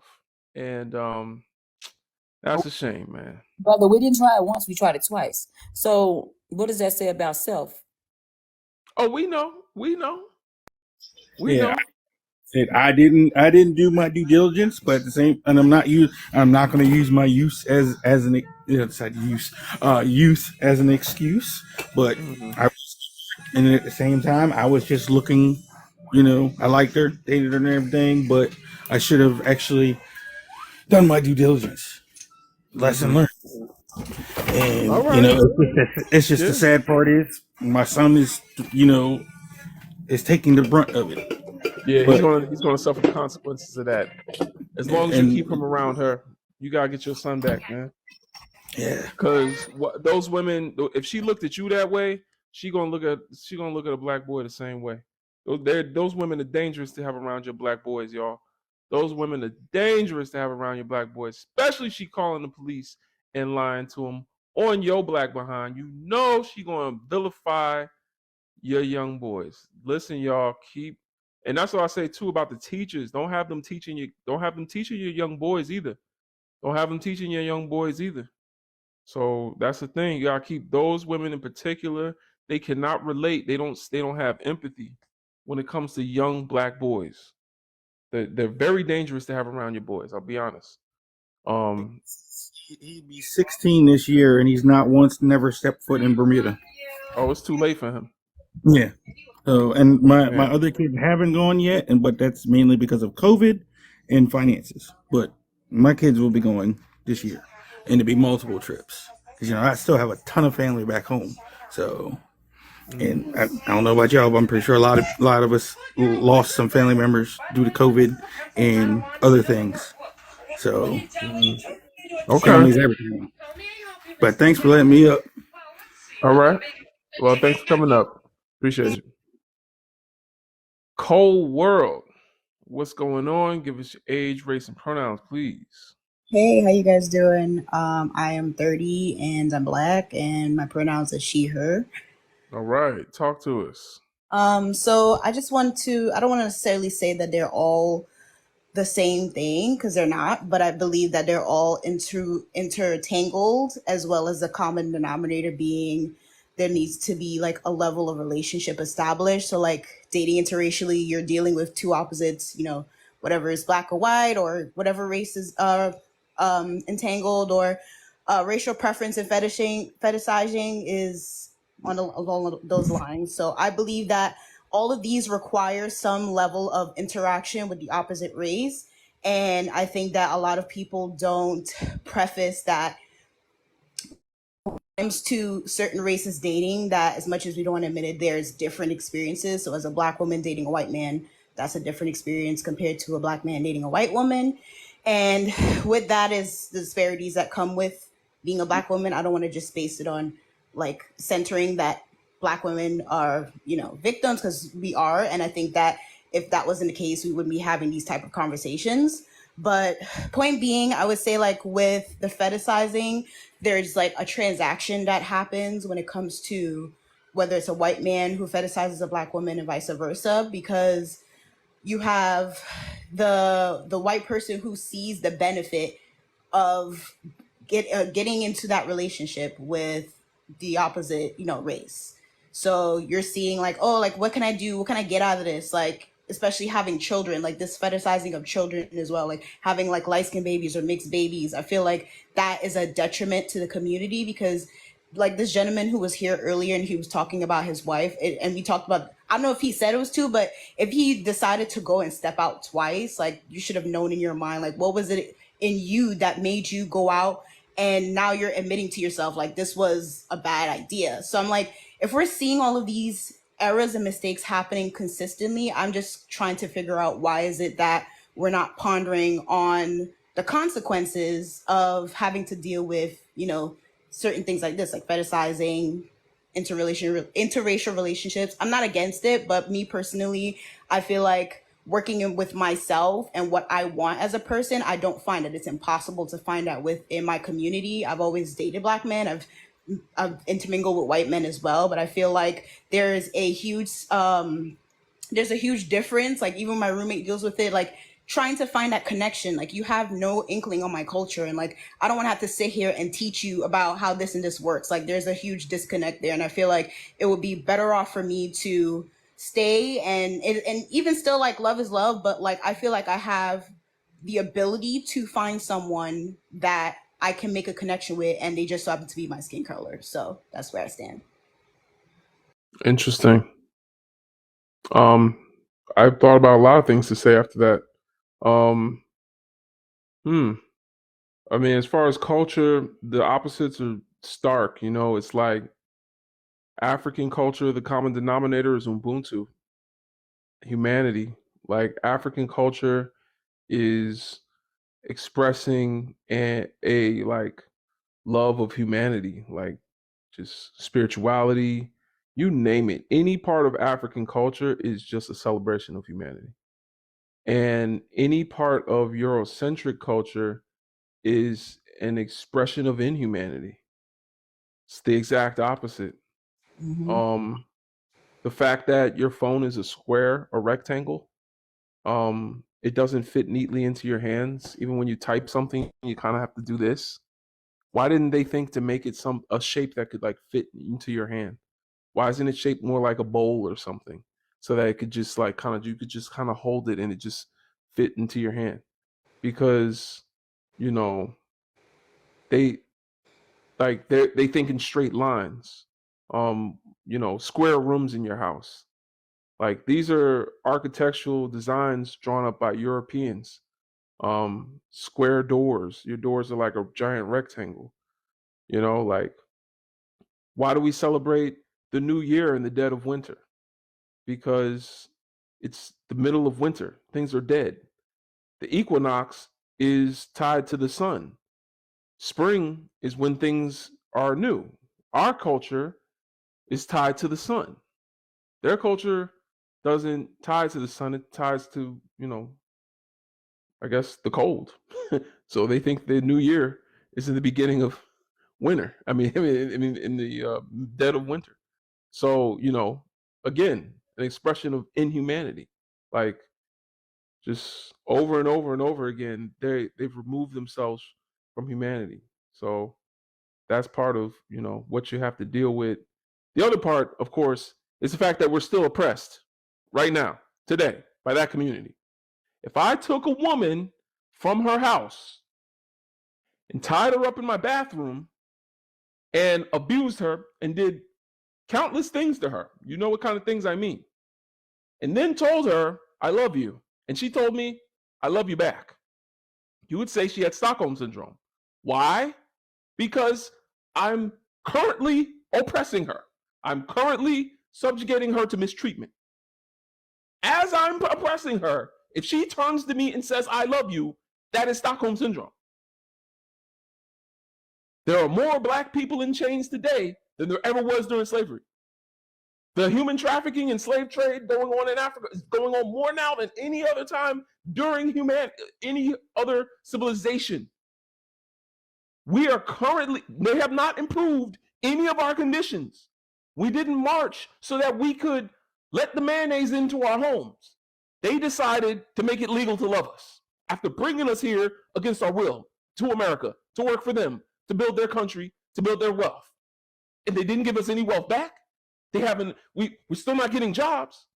We're still getting George Floyd's, Mike Brown's, Trayvon Martin's. All of this stuff is still going on. And we're sitting here talking about how we're going to love them. Yeah, and so I feel like going into that idea, I don't want to go too deep into it, but just the idea of the Black sympathy, like the fact that we have this ability to be unconditional, but I feel like part of that is that being beaten into us for generations. Like it's inherent that we have to give that comfortability. Like when that movie came out, in a way, that Magical Negro movie, I was just like, obviously it's in itself a null and void. Like that's what's happening. Like there's certain Black people doing that. I don't want to stray too much from the topic, but like a prime example is that white man that came on, or that white teen man that came on and had that Black baby, and I saw the amount of people that came to his defense, more specifically certain like Black women, and it was just like, we saw a spade for a spade. I don't know why it is that we're trying to coddle what we're seeing before our eyes. It's someone who is like taking what is a living being and using it as a prop, and I'm like, that is the representation of Black people in this country, like, or in other countries that are being like despaired by white people. Like you're being used as a prop, and so now you have to turn around, especially as the consumer, someone who is the consumer of America, the one who puts the money into the pockets of these people. Like we're the ones who get the trends. They look at our trends, they take things, and it's just like, yeah, like we're a walking slapstick. And so I think that needs to come to an end. And some people don't want to be the problematic type, but it's like, how do you think how do you think revolutions happen? Like things need to be changed, and we can't sit on our ass and expect, or sorry, we can't sit on our behind and expect things to just change because we're being nice to these people. We want to be the bigger person. Like I'm sorry, like I'm not saying we have to resort to violence, but in that last question, can Black people, white people exist peacefully? Like, how do you think that's gonna happen? Like, how do you think we're expected to coexist when we're being looked down as animals, and still are looked at as animals? Like that hasn't changed. It's being like placed under the carpet really neatly, but when it's time to come out, it's right in our face. So I don't know. I just think that the ignorance is bliss, but I really Stokely Carmichael, the brother that is that the civil rights, the voting rights bill is named after. Stokely Carmichael, aka brother Kwame Ture, said now I forgot what he said. Now I forgot what he said. It was something to what you were just saying. I forgot what You he talking said. about the one where he talks about you can't expect them to free you, or you got to take them to court or something like that. Like they are the criminals. Nah, that's not what I No. was gonna say. I forgot. Anyway, I'll go to the Magical Negroes thing because I didn't see that movie, but I know a magical Ingro is supposed to be someone that has magic powers that can do things to save, the world or help, other people, but can't save themselves from black oppression. They can't. They can, like in Green Mile, they can heal white people, but they can't like free themselves from slavery. So it's kind of like you have these powers to do all these great things, and they'll hold you up as some sort of hero, but you can't stop racism. Green Mile, he was a big, giant, superpower dude. He can't like, you know, go and run off the plantation, like so it's like um you have these powers, but you can't stop oppression. And when I think of magical Negroes, the first people I think of is Tyler Perry, Oprah, Michael Jordan, Jay-Z, Beyonce. I can think of a lot of magical billionaire Negroes that got magical ass money in their accounts and can't do nothing for their people. Who else can we think of, y'all? Almost every basketball player. I think of LeBron James. They're magic, aren't they? They can do everything to make a white man rich. They can dribble the ball, dribble the ball and put money in white people's accounts, but they can't do that for y'all. Barack Obama, yes, the Obamas. What else y'all got? Who else? Who's other magical Negroes? They exist in real life. These are the heroes, right? Miss Winfrey. Yeah. So someone said Kendrick. Ooh, that's dirty. Someone not playing fair. Definitely Kendrick. You ain't lying though. You ain't lying. They feel like if they voice, especially in music, if they're talking about it, that's enough. And I keep saying this with Beyonce. When she was doing some stuff in Houston, I said they're allowed to do enough not to make the white man feel uncomfortable. Mm-hmm. And we got to pay attention to that. These aren't the people to look up to and idolize because they are underneath their thumb too. That's why they sit in a position where you can see them. Yeah. Will Smith. Before I completely end is that we could also look at the conditions or the repercussions of all of this within our community, how it reflects within our community, the decisiveness between us, like the people who take the time. Like I've watched panels of educated people who took the time to study and put in the work to try to build a better community. And so I see other people come in who have that confirmation bias where it's just like, I know enough to protect my cognitive dissonance, so I don't need to worry about all this other thing or all these other things that are playing around. Like I'm comfortable enough. And I think I've seen the issues where it's like, if it doesn't affect me, like why should I care? And it's just like, it does affect you. It hasn't touched you yet, but trust and believe that like when the time comes, and I don't know if anyone knows about this Civil War movie that's coming out. I'm like, they're presenting it before your eyes. They're telling you the story in your face. So it's like, I don't know if you want to disregard it for the sake of comfortability, but like times are uncomfortable. And so you have to, in order to be uncomfortable, it requires some level of development and growth as a person. That's uncomfortability. Like if you want to accept that, part of that is education, taking the time to learn. I know like learning in itself is a challenge for some people, but it's like, take the short attention span and use it to deliver yourself and be a little bit more insightful about what's going on with your society. Even just knowing what's going on makes a difference. But like we don't all have to sit here and be like kumbaya, but like I just feel like we need to shed away from this little film that we have over our eyes that things are quaint and it's gonna solve itself somehow magically. And in the next few years we'll be good and blossoming. Like, that's not how that works. People have to shake things up to create a change. It's always been that way. So, but here's the thing. Well, all right, some of that. All right, you're right. I'll let the next person go. Making them comfortable ain't gonna get us nowhere. I ain't trying to change. It's a great society, area. though. It's a great area. You know what I'm and saying? I like the discussions. Because I don't focus on changing them. I focus on healing us. You know what I'm saying? So, you know, if after we heal, and wake up ourselves, like you just said, you know, like that's gonna be the change that we need. It might not be the change that they need, but one thing about us is a lot of us don't wake up till things get rough. Like throughout history, Black folks, we get activated when things get active around us for some reason. That's some of the only times we've bonded together. Until then, it's I'm American, you Jamaican, we not the same. Like, you know, and then one day, when it gets real for everybody, then all of a sudden, I see you see me, we together on this. Like, they'll be ready to take their own sides when the time comes. They're not going to be ally or not. They're like, listen, I got to go with my people because this is real out here. So yeah, it's gonna get real. All right, well, let me go to the next guest. Yep, appreciate you. Binko Nation, what's going on? Yo.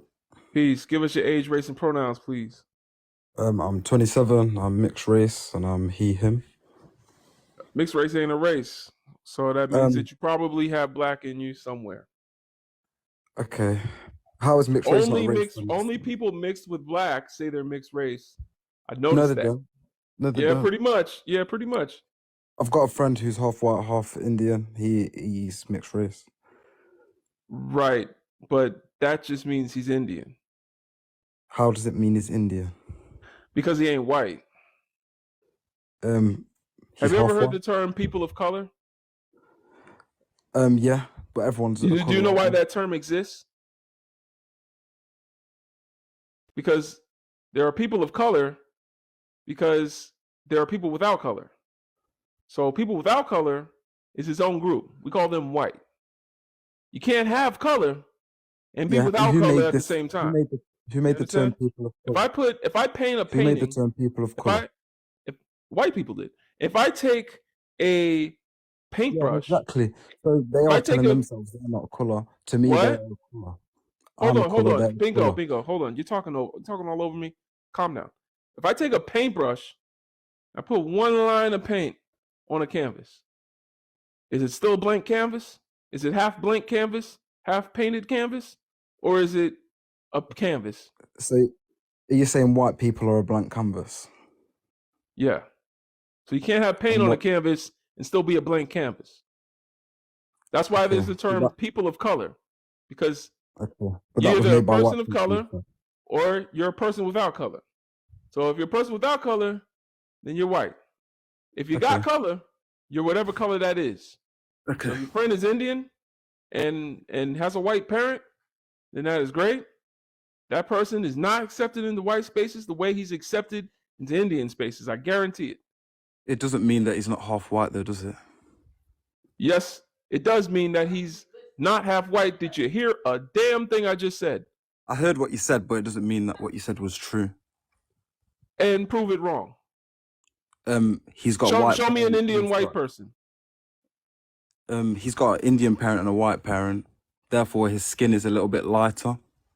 Just like me. But I know, but tell me a name. Name one white person that's half white. My friend. Name one white person that is accepted by white people as white by half. Do they give him half a bank account? Is he accepted? Does he eat like grilled cheese on this side, and then on the other side he eats chicken marsala? Like does he have like half a dot on his head? Like I'm confused. It's not racist. That's cultural. Not all Indians wear a bindi on their head. I didn't say they did. So why would he only have half a bindi on his head? Because you said that he's half Indian, half white, and that it's part of Indian culture to have a dot on your head. No, it isn't. It's part of an Indian culture, if you want to be specific. Exactly. I'm not oppressing him. Relax. No, I'm not saying that you are. It's a joke. Relax. Okay. What about your friend is half white? Do people see him and say, oh, look, it's a half white, half Indian man? Wow, never seen one of those. Like, or do they say he's an Indian man? Or do they say he's a white man? Which one do they say? Because I guarantee only he refers to himself as half Indian, half white. I guarantee you no one else knows that until he opens his mouth. Okay, but I would say that he probably... All right, he got kicked off. Imagine waiting on my live all that time with that much mayonnaise. That's wild. They don't listen to nothing they say because they come up here to be right. I'm talking to my wife, y'all. They come up here to be right. They don't come up here to learn or like listen to anything you just said. Anyway, Zeno Wooby, give us your age, race, and pronouns, please. 24, race mestizo, and pronouns he, him. Glad to be here. Thanks. Okay, talk to us. I would like to answer, the last question. Can black and white culture peacefully coexist? I don't really believe it's possible, not because the intrinsic nature of whites, but the system that their elites hold, right? For example, today's white culture is, it's done. It's done. Yes, of course, they always like to portray melanated people and black people specifically as these, unproductive people that are always important. But hey, white culture is the only culture throughout history nowadays in the decade of the 2020s that has legalized completely genital mutilation on children. No other culture, not even the most brutal culture, let's say the so-called Assyrians or the so-called Aztecs, this. So yeah, man, which culture is so demonic that demonizes genital mutilation on children? Only one culture, and it's today's white culture. Okay. Yeah. I mean, that's the only culture that hasn't been able to peacefully coexist anywhere in the world. So yeah, exactly. For example, how colonization started. We all know this, right? It started with a European man expelling out the Moors from the Iberian Peninsula. They went to travel, and physically speaking, they removed almost every indigenous American man, body able or not, or even children, indigenous teenagers. They just killed them. They just simply went there, killed them. Sometimes they even... Please say unalive. Unalive, sorry. Yes, they unalive them. So yeah, that's basically it, right? They raped the indigenous women. Okay. We know. Yeah, you. It's cool. We know what you. I ain't mad at what you're saying. It's just we on TikTok, bro. We on TikTok, man. We can't. Yeah. Sorry. So okay. So they sexually abused, That's not better. We know what you mean. Yeah. Okay. Yo, can I ask some questions? Non-consent. Hold on. Don't skip your turn. Non-consensual love making. How about that? Yeah, exactly. They did that to let's say little girls, underage girls. So yeah, that's how the white power structure worked since 1492, like being completely human. And now what's the conclusion of this culture? 600 or 500 plus years of this kind of culture. Since you cannot do that to so-called people of color anymore, or you cannot do it in the same extent. Now they have translated that kind of treatment to their own children. These LGBT non-binary pride parades, like now 8-year-old children can be a woman. How do you, for example, turn into a boy into a girl? For example, it's a surgical procedure when you just remove the genitals or the how's it called, or the breasts of a girl or a Okay, boy. all right, yeah, all right, yeah. It's a listen, sir. We can't, yeah, we can't have all this, man. But thanks for Yeah, coming I up. know, man, but Okay, I mean, it's happening. It's today's white culture, man. I I mean, know. I would like to. I wish we had a platform to talk about that, but this Yeah, this this we can't do. I'm sorry. My wife is convinced that you can take them down too. You know, sweetheart. Yes, you can. You could take them down. It's you know what I'm saying. Cause I'll be scared I'm gonna do something if I tap on my phone too much. Yeah, he was trying to get us taken down, y'all, because he was just saying too many trigger words. Cause it's weird. How about this? Everybody that wants to come up, answer the questions. Let's not veer off topic. We ended up talking about Bermudan history and all this other stuff. Like, let's just get back to the questions. How about that? Let's go back to the questions. Also, I need y'all to tap like. We got 330 people in here. We've been talking all night.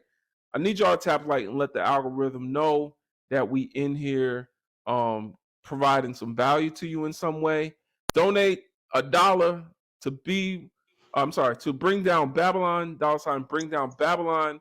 Send $1 to the Cash App. It's a nonprofit, y'all. It's not going to me. It's going to our people. $ bring down Babylon. We are building. If you want to know more about what we do, check us out, b1initiative.org. We are tax deductible if you're worried about your taxes. $ bring down Babylon. Go ahead and send that through. We working with Black people. All right. Let's go to the next guest. Trying to clean our palate. Tap like, tap like, tap like. Where are we at? Not 47? enough. It's not 50K yet. Oh, that's Yeah. great. Thank you, Stella. Shout out to Stella. Shout out to Stella. Stella, Stella, did you ever figure out how to do the articles on the Obsidian? If not, we're gonna make sure you get in there this week. But if you haven't, Stella, check out Sunkofapedia. Tia been going crazy in there.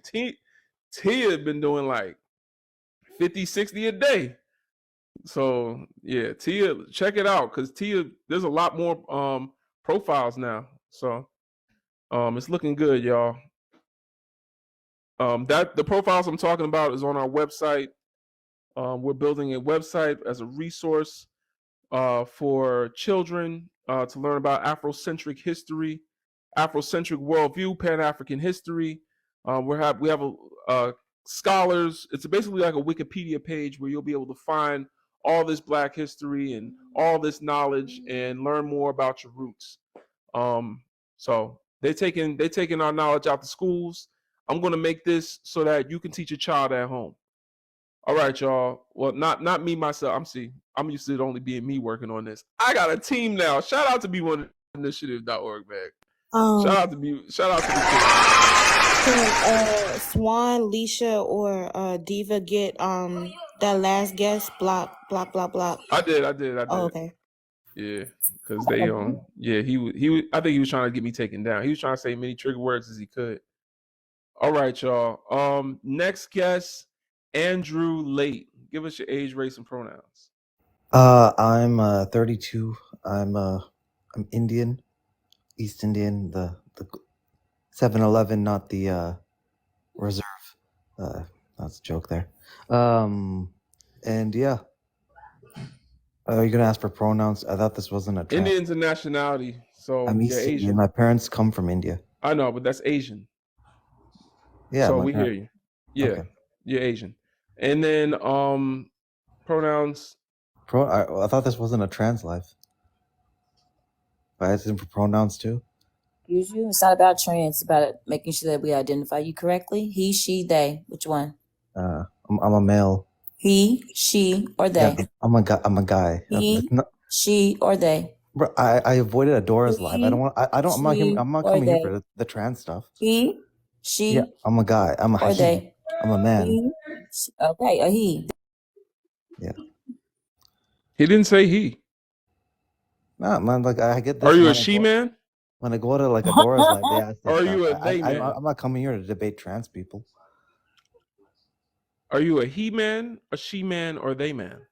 I'm not trans. I think they're delusional. I'm a male. You're saying things that are problematic for the live. All we're asking you to do is to just identify who you are. He's just saying that he's a So wait, he, no. him. You've got to mute. You've got to mute. It's not your turn to speak yet, sir. At the top, please mute your mic.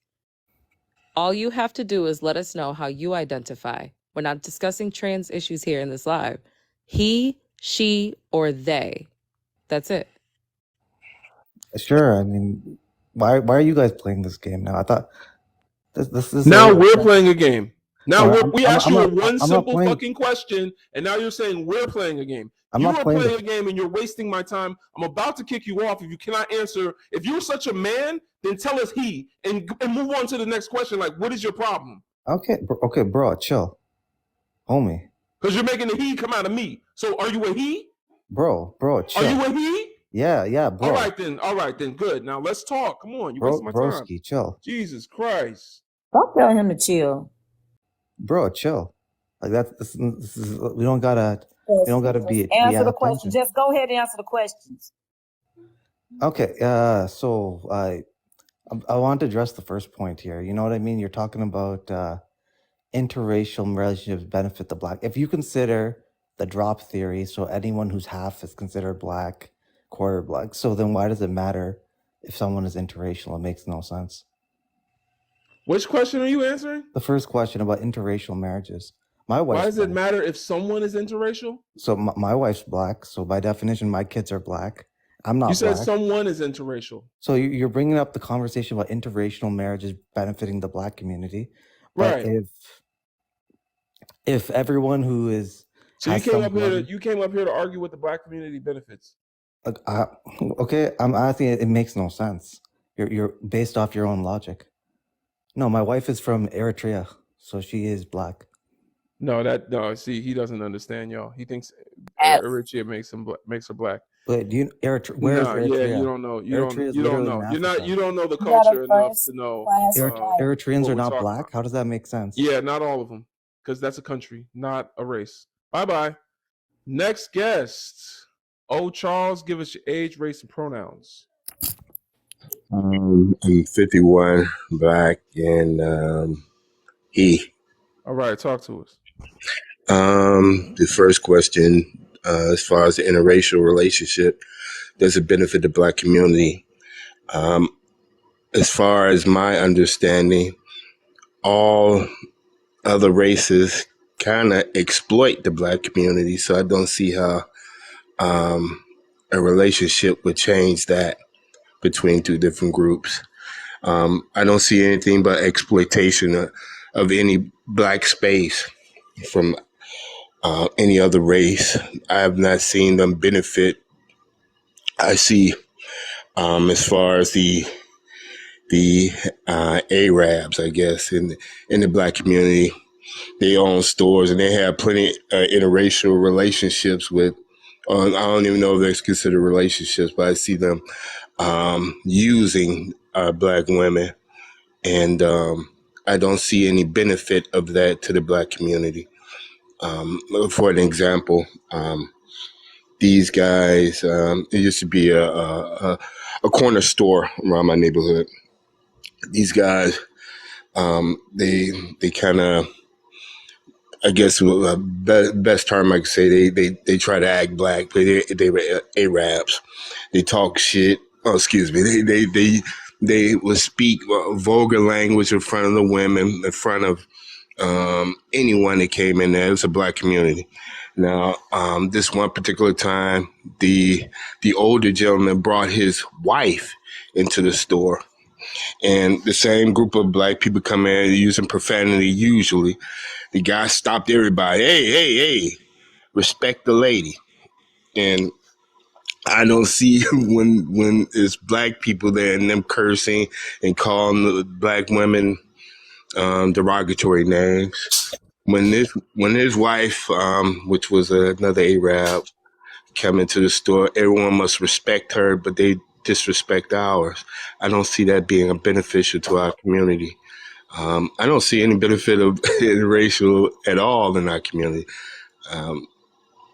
As far as the second question, being a fetish, I believe it is because I've never dated outside my race, but usually if someone approached me, they always seem to be fascinated by the skin, the hair, or some other characteristics that is black. And that seems to be fetish like.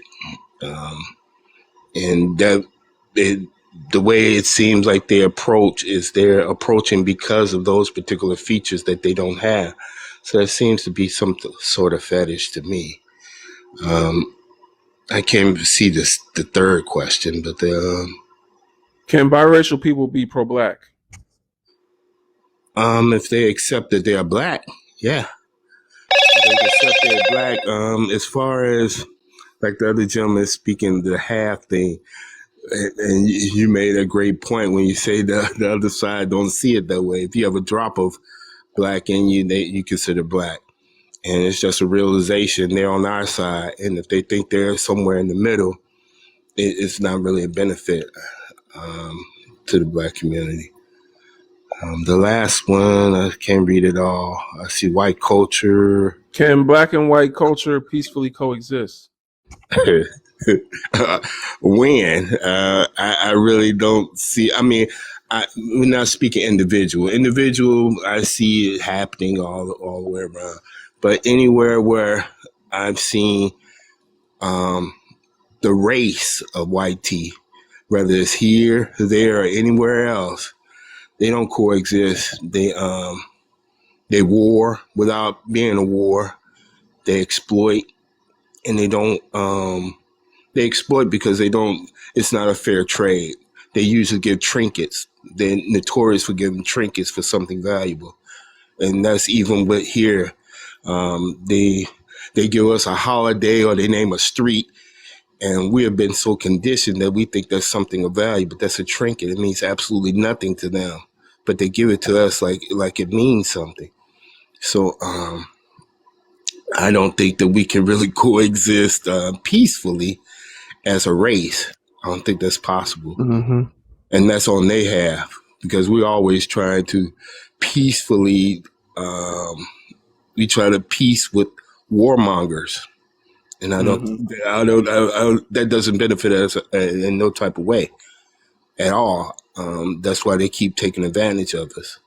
Mm-hmm. Mm-hmm. Well, appreciate that knowledge. Woo! We finally got somebody that ain't a COON on the live. Man, goodness. We were swimming in them earlier. And that's a good point that you bring up too, because you said they give us trinkets for things of value, right?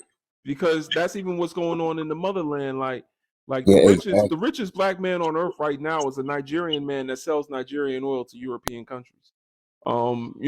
Giving us $1 with a white man's face on it is a trinket compared to the resources of Africa, to compare to the gold and the stuff that they pay these puppet leaders in Africa and get valuable resources in return. $1 that's made up of a promise of gold that don't exist anymore. So I think that's a real way to look at it, man. So I appreciate you bringing that to the live, brother. No problem, bro. I appreciate the live, man. I see you all the time. I want to get on there, but I get so caught up in the back and forth. I forget to try to get into the live. Mm-hmm. But I appreciate the live, bro. Absolutely, man. I gave you a follow. Thanks for coming up, and feel free to come up again, man. Yes, sir. All right. Take care. One. Yeah, man. Every now and then we run into somebody that got some sense. My goodness. We be having every now and then we run into somebody that got some sense. People like that is who the live is meant for. Everybody else, you can come up here and learn if you want. I only debate with my equals. To everyone else, I teach. That is the words of the great John Henry Clark, my teacher, the scholar that my whole everything is based off of. I wouldn't say he's infallible, but he's the closest to it. I haven't found a bone to pick with John Henry Clark. He kept it B1 and verifiable. He showed that there's scholarly work that's connected to how we feel inside as Black people, as conscious Black people, as Black people that know like what's going on.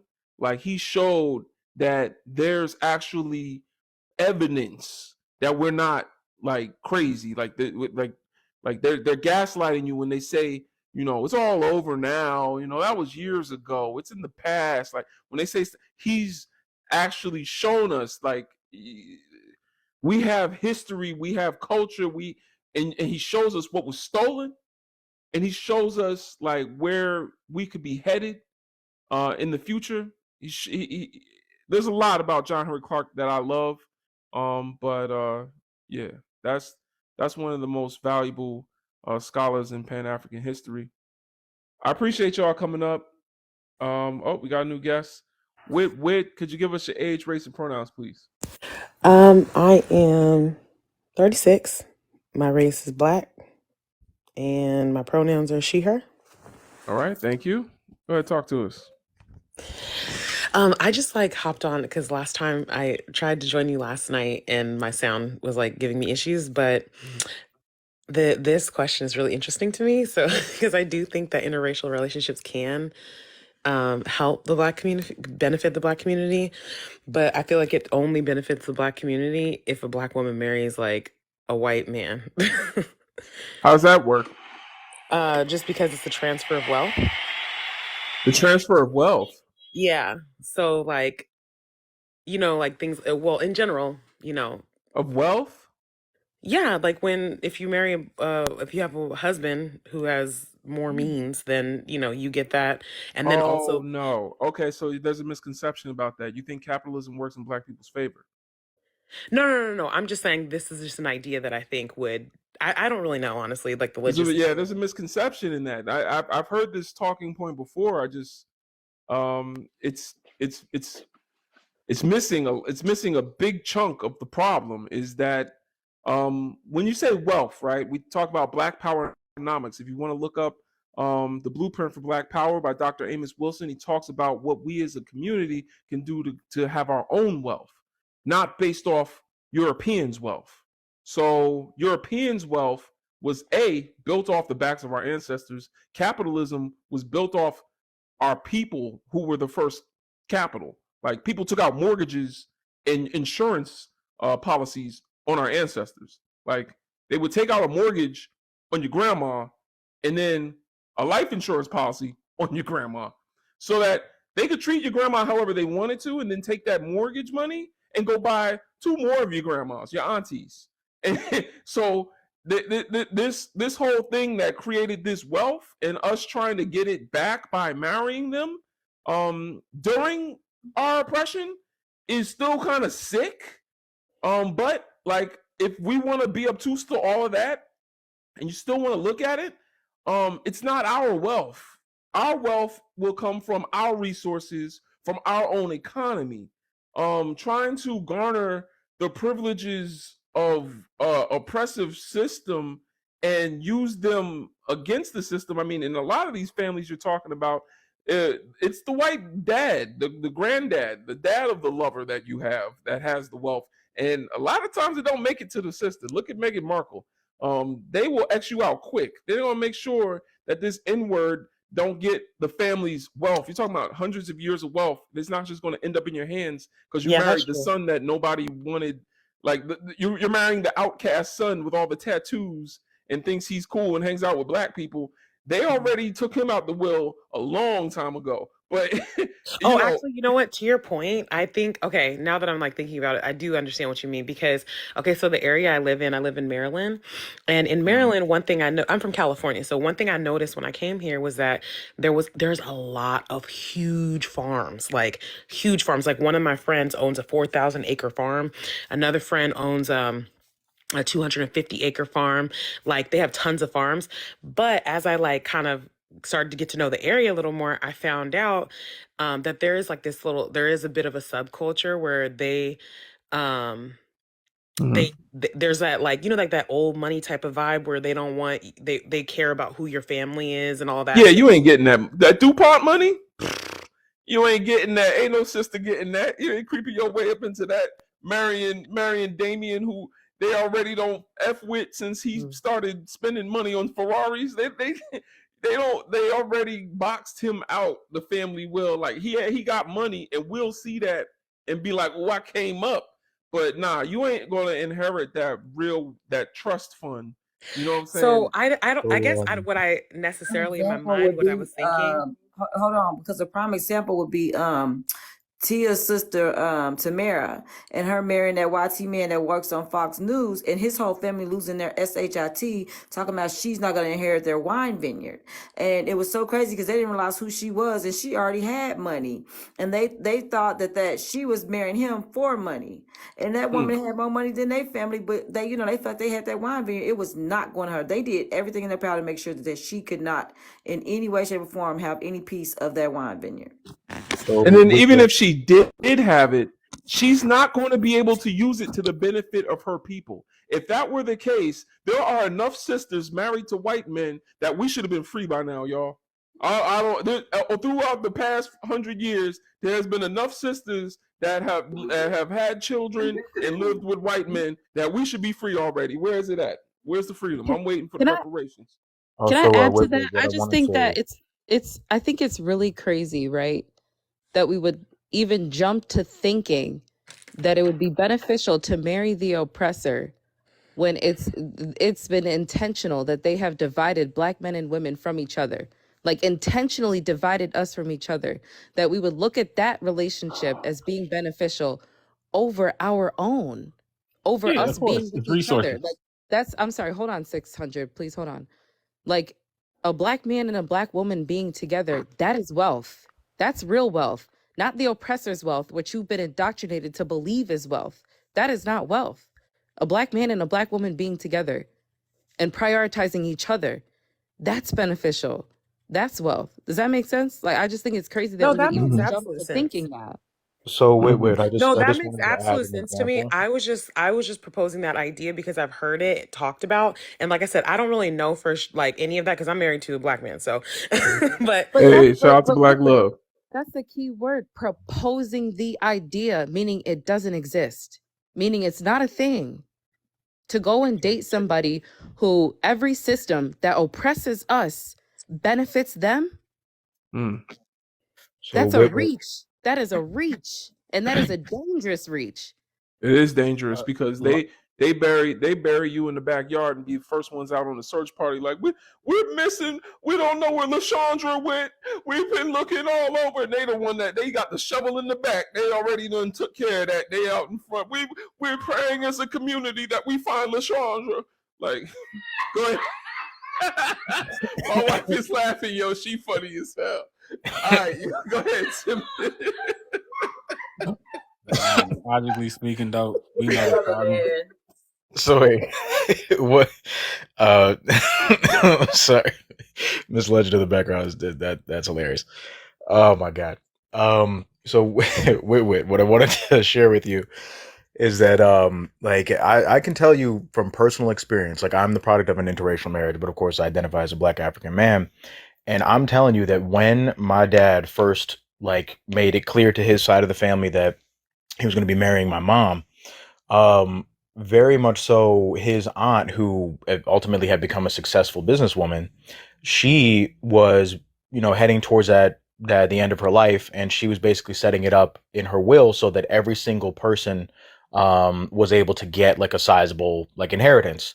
But the only thing that she had a hiccup about with our side of the family is that, well, wait a second, I don't want to give any money to your dad because he married a black woman. She literally said that in like a whole family meeting. I wasn't a part of that, but like basically that's the conversation that they had. And then it wasn't until my father's brothers, like my uncles, like came up and were just like, hey, whoa, wait a second, that's old thinking. You can't even like be thinking that way. You shouldn't even be thinking that. That's negative thinking. Nobody thinks that way anymore. Obviously they gave it their YT spin, but she very much so was very, very ready to just completely prevent an entire chunk of inheritance money from going towards my father just because of his decision to marry outside of the YT Wow. community.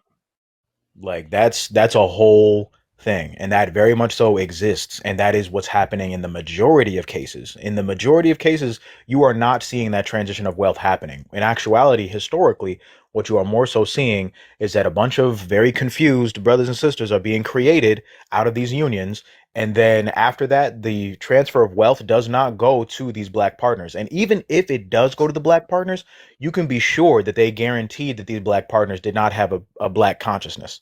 Like Yeah, that's just because they'll give it to the ones that have shown they have an inner Candace Owens. You know what I'm saying? Then it's like, okay, yeah, you can come around, you come to the picnic. We got the cookout, they got the picnic. So that's the ones that get the money. But go ahead with you were trying to say something else, or? Oh, no. I just aside from that, but okay, so the other question that I was interested in answering or talking about or whatever is can black and white culture peacefully coexist? And which is funny because of the way I answered the first question, right? But I don't actually think that's the case. I don't think they can. And not because I feel like black people would be the problem at all. I just feel like white people are incapable of seeing outside of themselves, and they just move in such a harmful way, and just I think they just leave a trail of destruction. I mean, I feel like this is like kind of mean to say, but I feel like they leave a trail of destruction wherever they go. So it's really hard. And I remember listening to like, because like Malcolm X is sorry, Martin Luther King is like the person that they always like to like prop up because he was peaceful and things like that.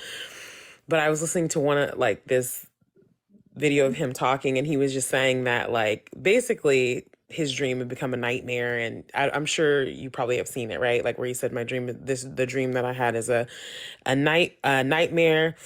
And then talking about the pull yourself up by the bootstraps mentality is like, you have to you don't even give people boots to even attempt anything like that. And that's why I think that's one of the reasons why I think it will be really hard to like coexist in a world where, especially if they're the predominant race, because then they have so many excuses for themselves of like not caring. Like for example, I was listening to this podcast called Nice White Parents, and it was talking about the education system in New York and how these schools, have you ever heard that? It's called Nice White Parents. I don't watch anything white with a people title after it.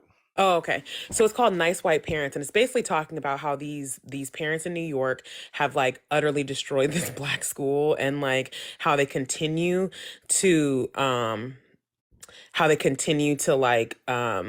these people in this neighborhood have to continue to fight for their schools to be just for them to be able to have resources and stuff like that. And every time like there's an uptick in like white parents or white students, then all of a sudden everything is geared towards them. And then the black and basically the kids of color tend to like start losing resources and losing things because it's all funneled towards them. And so I feel like things like that are the reason why it's almost impossible to coexist unless black people were the predominant race, because I don't think that black people would function like that, because that's just not our culture. We wouldn't, if black people were at the top of the social hierarchy, if Africans were where they were originally, as far as wealth and being the, I feel like progenitor is the word, but I don't know, like the main, civilizations that, control and make the rules for societies. If that were the case, that we wouldn't be going. I mean, now I guess now that whole thing has happened, we would be going based off a continental identity possibly, but I don't think we're going to be able to peacefully coexist with anyone as long as black and white exist. Like, I don't think we're going to be able to peacefully coexist with white people as long as black and white exist. Because the thing is, these are two violent terms. Well, this one's the violent term. This one is the surviving violence terms. But white culture is literally based on a lie. Even Europe itself is not a continent. Like it's all based on a lie. Everything from where they say they're from. Appreciate you. Thank you for the gift. Everything.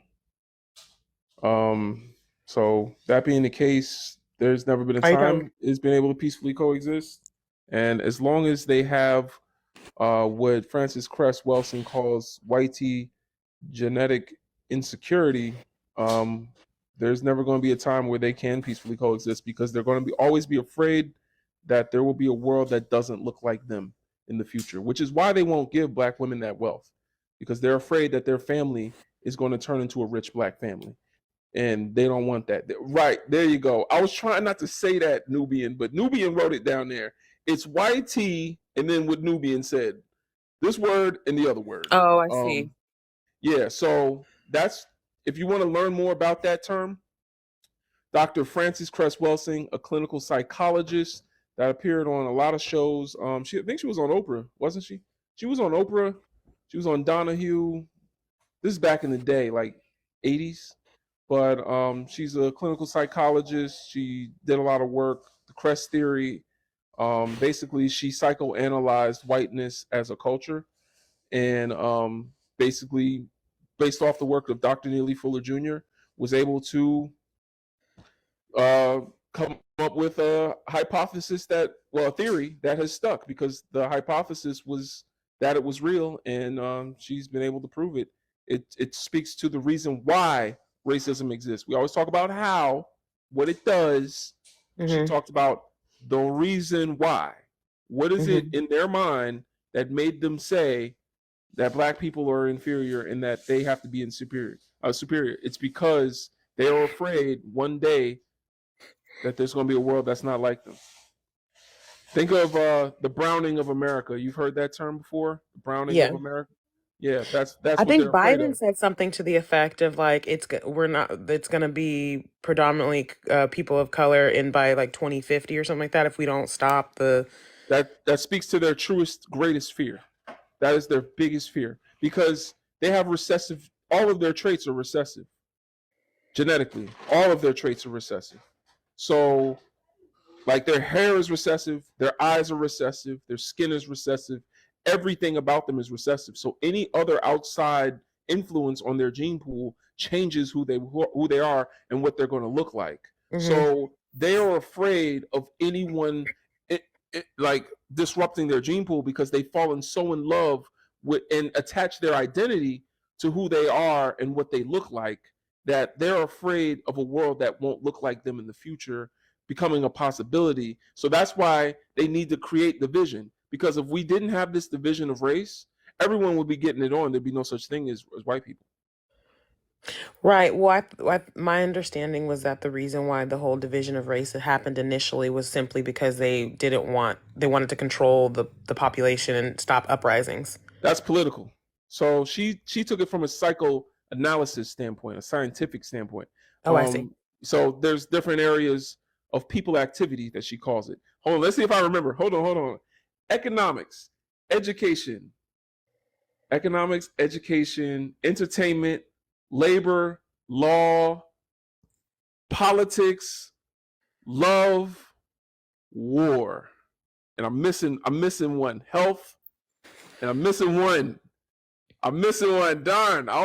It's 10 of them in total, but there's 9 main areas, but Dr. Francis Cress Welsing added 10. But anyway, these are all areas of people activity that are controlled by white supremacy. Racism, white supremacy is what she called it. And you can look at, I said education, economics, education, entertainment, labor, law, politics. Oh, labor, law, love, politics, war. I'm missing one, y'all. I got health. Oh, religion. There it is. Religion, and war. Yeah, there we go. Religion. So those are the 9 areas of people activity. All right. Thank you, Wit. I'm gonna go to the next guest. Appreciate you coming up and sharing with us. All right, one love. And I'm gonna do one more guest. 600. Selly, give us your age, race, and pronouns, please. Are you here? If not, I'm gonna go. It's in the chat. Oh, you in the chat? 600, you here? What up? Hey, y'all, don't forget, you can donate. $ Bring Down Babylon. We are building an Afrocentric Wikipedia for young children, brothers and sisters, anybody that wants to learn more about Pan-African scholars and some of the topics we're talking about today. Feel free to join us. Appreciate you, Stella. Thank you, Stella. That is crazy. That's our movie of the day. Shout out to Stella, man. She's a big supporter of what we're doing. So got mad love for that sister. And yeah, we're gonna, I guess, wrap it up. Peace and Pan-Africanism. Don't forget, if you want to join our Discord to know more about these topics, we have hours, hundreds of hours of lectures from Pan-African scholars. You don't got to come up and get it from me, because some of y'all don't listen to a black man talking anyway. Come and learn it from some of the scholars, some of the doctorates, some of the people. Malcolm X. We got Khalid Abdul Muhammad. We've got Dr. Amos Wilson. We got, who else we got? We got Neely Fuller. We got Joseph Ben Yakinen. We got John Henry Clark. We got hours of lectures. Y'all can come and learn you some. I'm putting this information out there because I see so much misinformation on the internet. We don't do diaspora wars. We love black women. We love black men. We love black women that love black men. We love black men that love black women. We love everybody black. Whatever you got going on, if you black, come and join us. Come and build with your people. Let's stop focusing on our problems and start working towards our solutions. Pro-blackness is prioritizing one's actions and values with what's in the best interest of building within the black community. Come and build with us. Be1initiative.org. We also have a place where you can donate to the Congo, sign a petition. The phone that you're holding in your hand is built off the resources stolen from the Congo by U.S. and allies of the United States. They have small children working in mines to make these phones and this technology that we use. So how dare we use these phones without lifting up the voice of our brothers and sisters in the Congo? I'm about to get out of here. D, you want to wrap us up, sister? Oh, can I ask one question before you go? Oh yeah, what's up? Sorry, that's my first time hearing all that stuff. Do you have like resources for homeschoolers? Because I homeschool, and I really, really am interested in a lot of this stuff. I'm still learning very much, right? Mhm. So I'm learning alongside my children. We're building a great resource for you, but we're just starting to build it. We need help building it from black people. Only black people are allowed to help us. If you want to help us, you can. We're building the name of it is Sankofapedia. Sankofa is a word that means go back and get it, learn from your past. And it's like Wikipedia, but it's Afrocentric. We just started building it. You don't have to know how to code in order to help us, but we also do have resources for brothers and sisters to learn themselves, and maybe you could pass it on to your child. But some of the material might be a little mature for a child to just take on their self. But yeah, that's what we're doing. Thank you. To the ladies still, it's $ bring down Babylon. So that's where you can donate if you want to donate. $ Bring Down Babylon. We're an official nonprofit. It is tax deductible. We're trying to make it as easy as it can, as we can, for Black people to support Black people building for Black people. You understand? So we're building for our own people. We're not up here trying to get white people to like us, trying to get white people to treat us better. We have the spirit of Kuji Chakulia, which is the second day of Kwanzaa.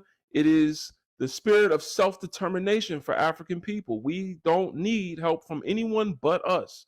And we need y'all help because we're building an Afrocentric Wikipedia. You have never seen a resource like this on the internet. There is no website like this on the internet. There is no one place that you can go and learn about your African roots and learn about your African history. And it gets much deeper. We have a whole visual framework where you're able to actually see how people are interconnected on the website. It looks like a little spider web where you can actually see, like, you know, Marcus Garvey was married to Amy Garvey, and they both started the Pan-African UNIA, you know, and you can kind of like see a web of how people are interconnected leading all the way to Malcolm X, and, you know, because Malcolm X's parents were part of the UNIA, and it gets real deep, you know. But we're just getting started, and it's for African people everywhere. We're going to translate it to all languages that African people speak, so we're doing that. All right, you guys, it's time to close out and say goodnight. At the end of the day, we enjoyed you and we're glad that you had time to stop by. Thanks for tuning in, turning up, and understanding. But for the most part, let's go over a few things. When you come into the room, make sure you share the live. Tap the screen and invite your friends. But most importantly, make sure you subscribe here and on YouTube at Brother Legends Live.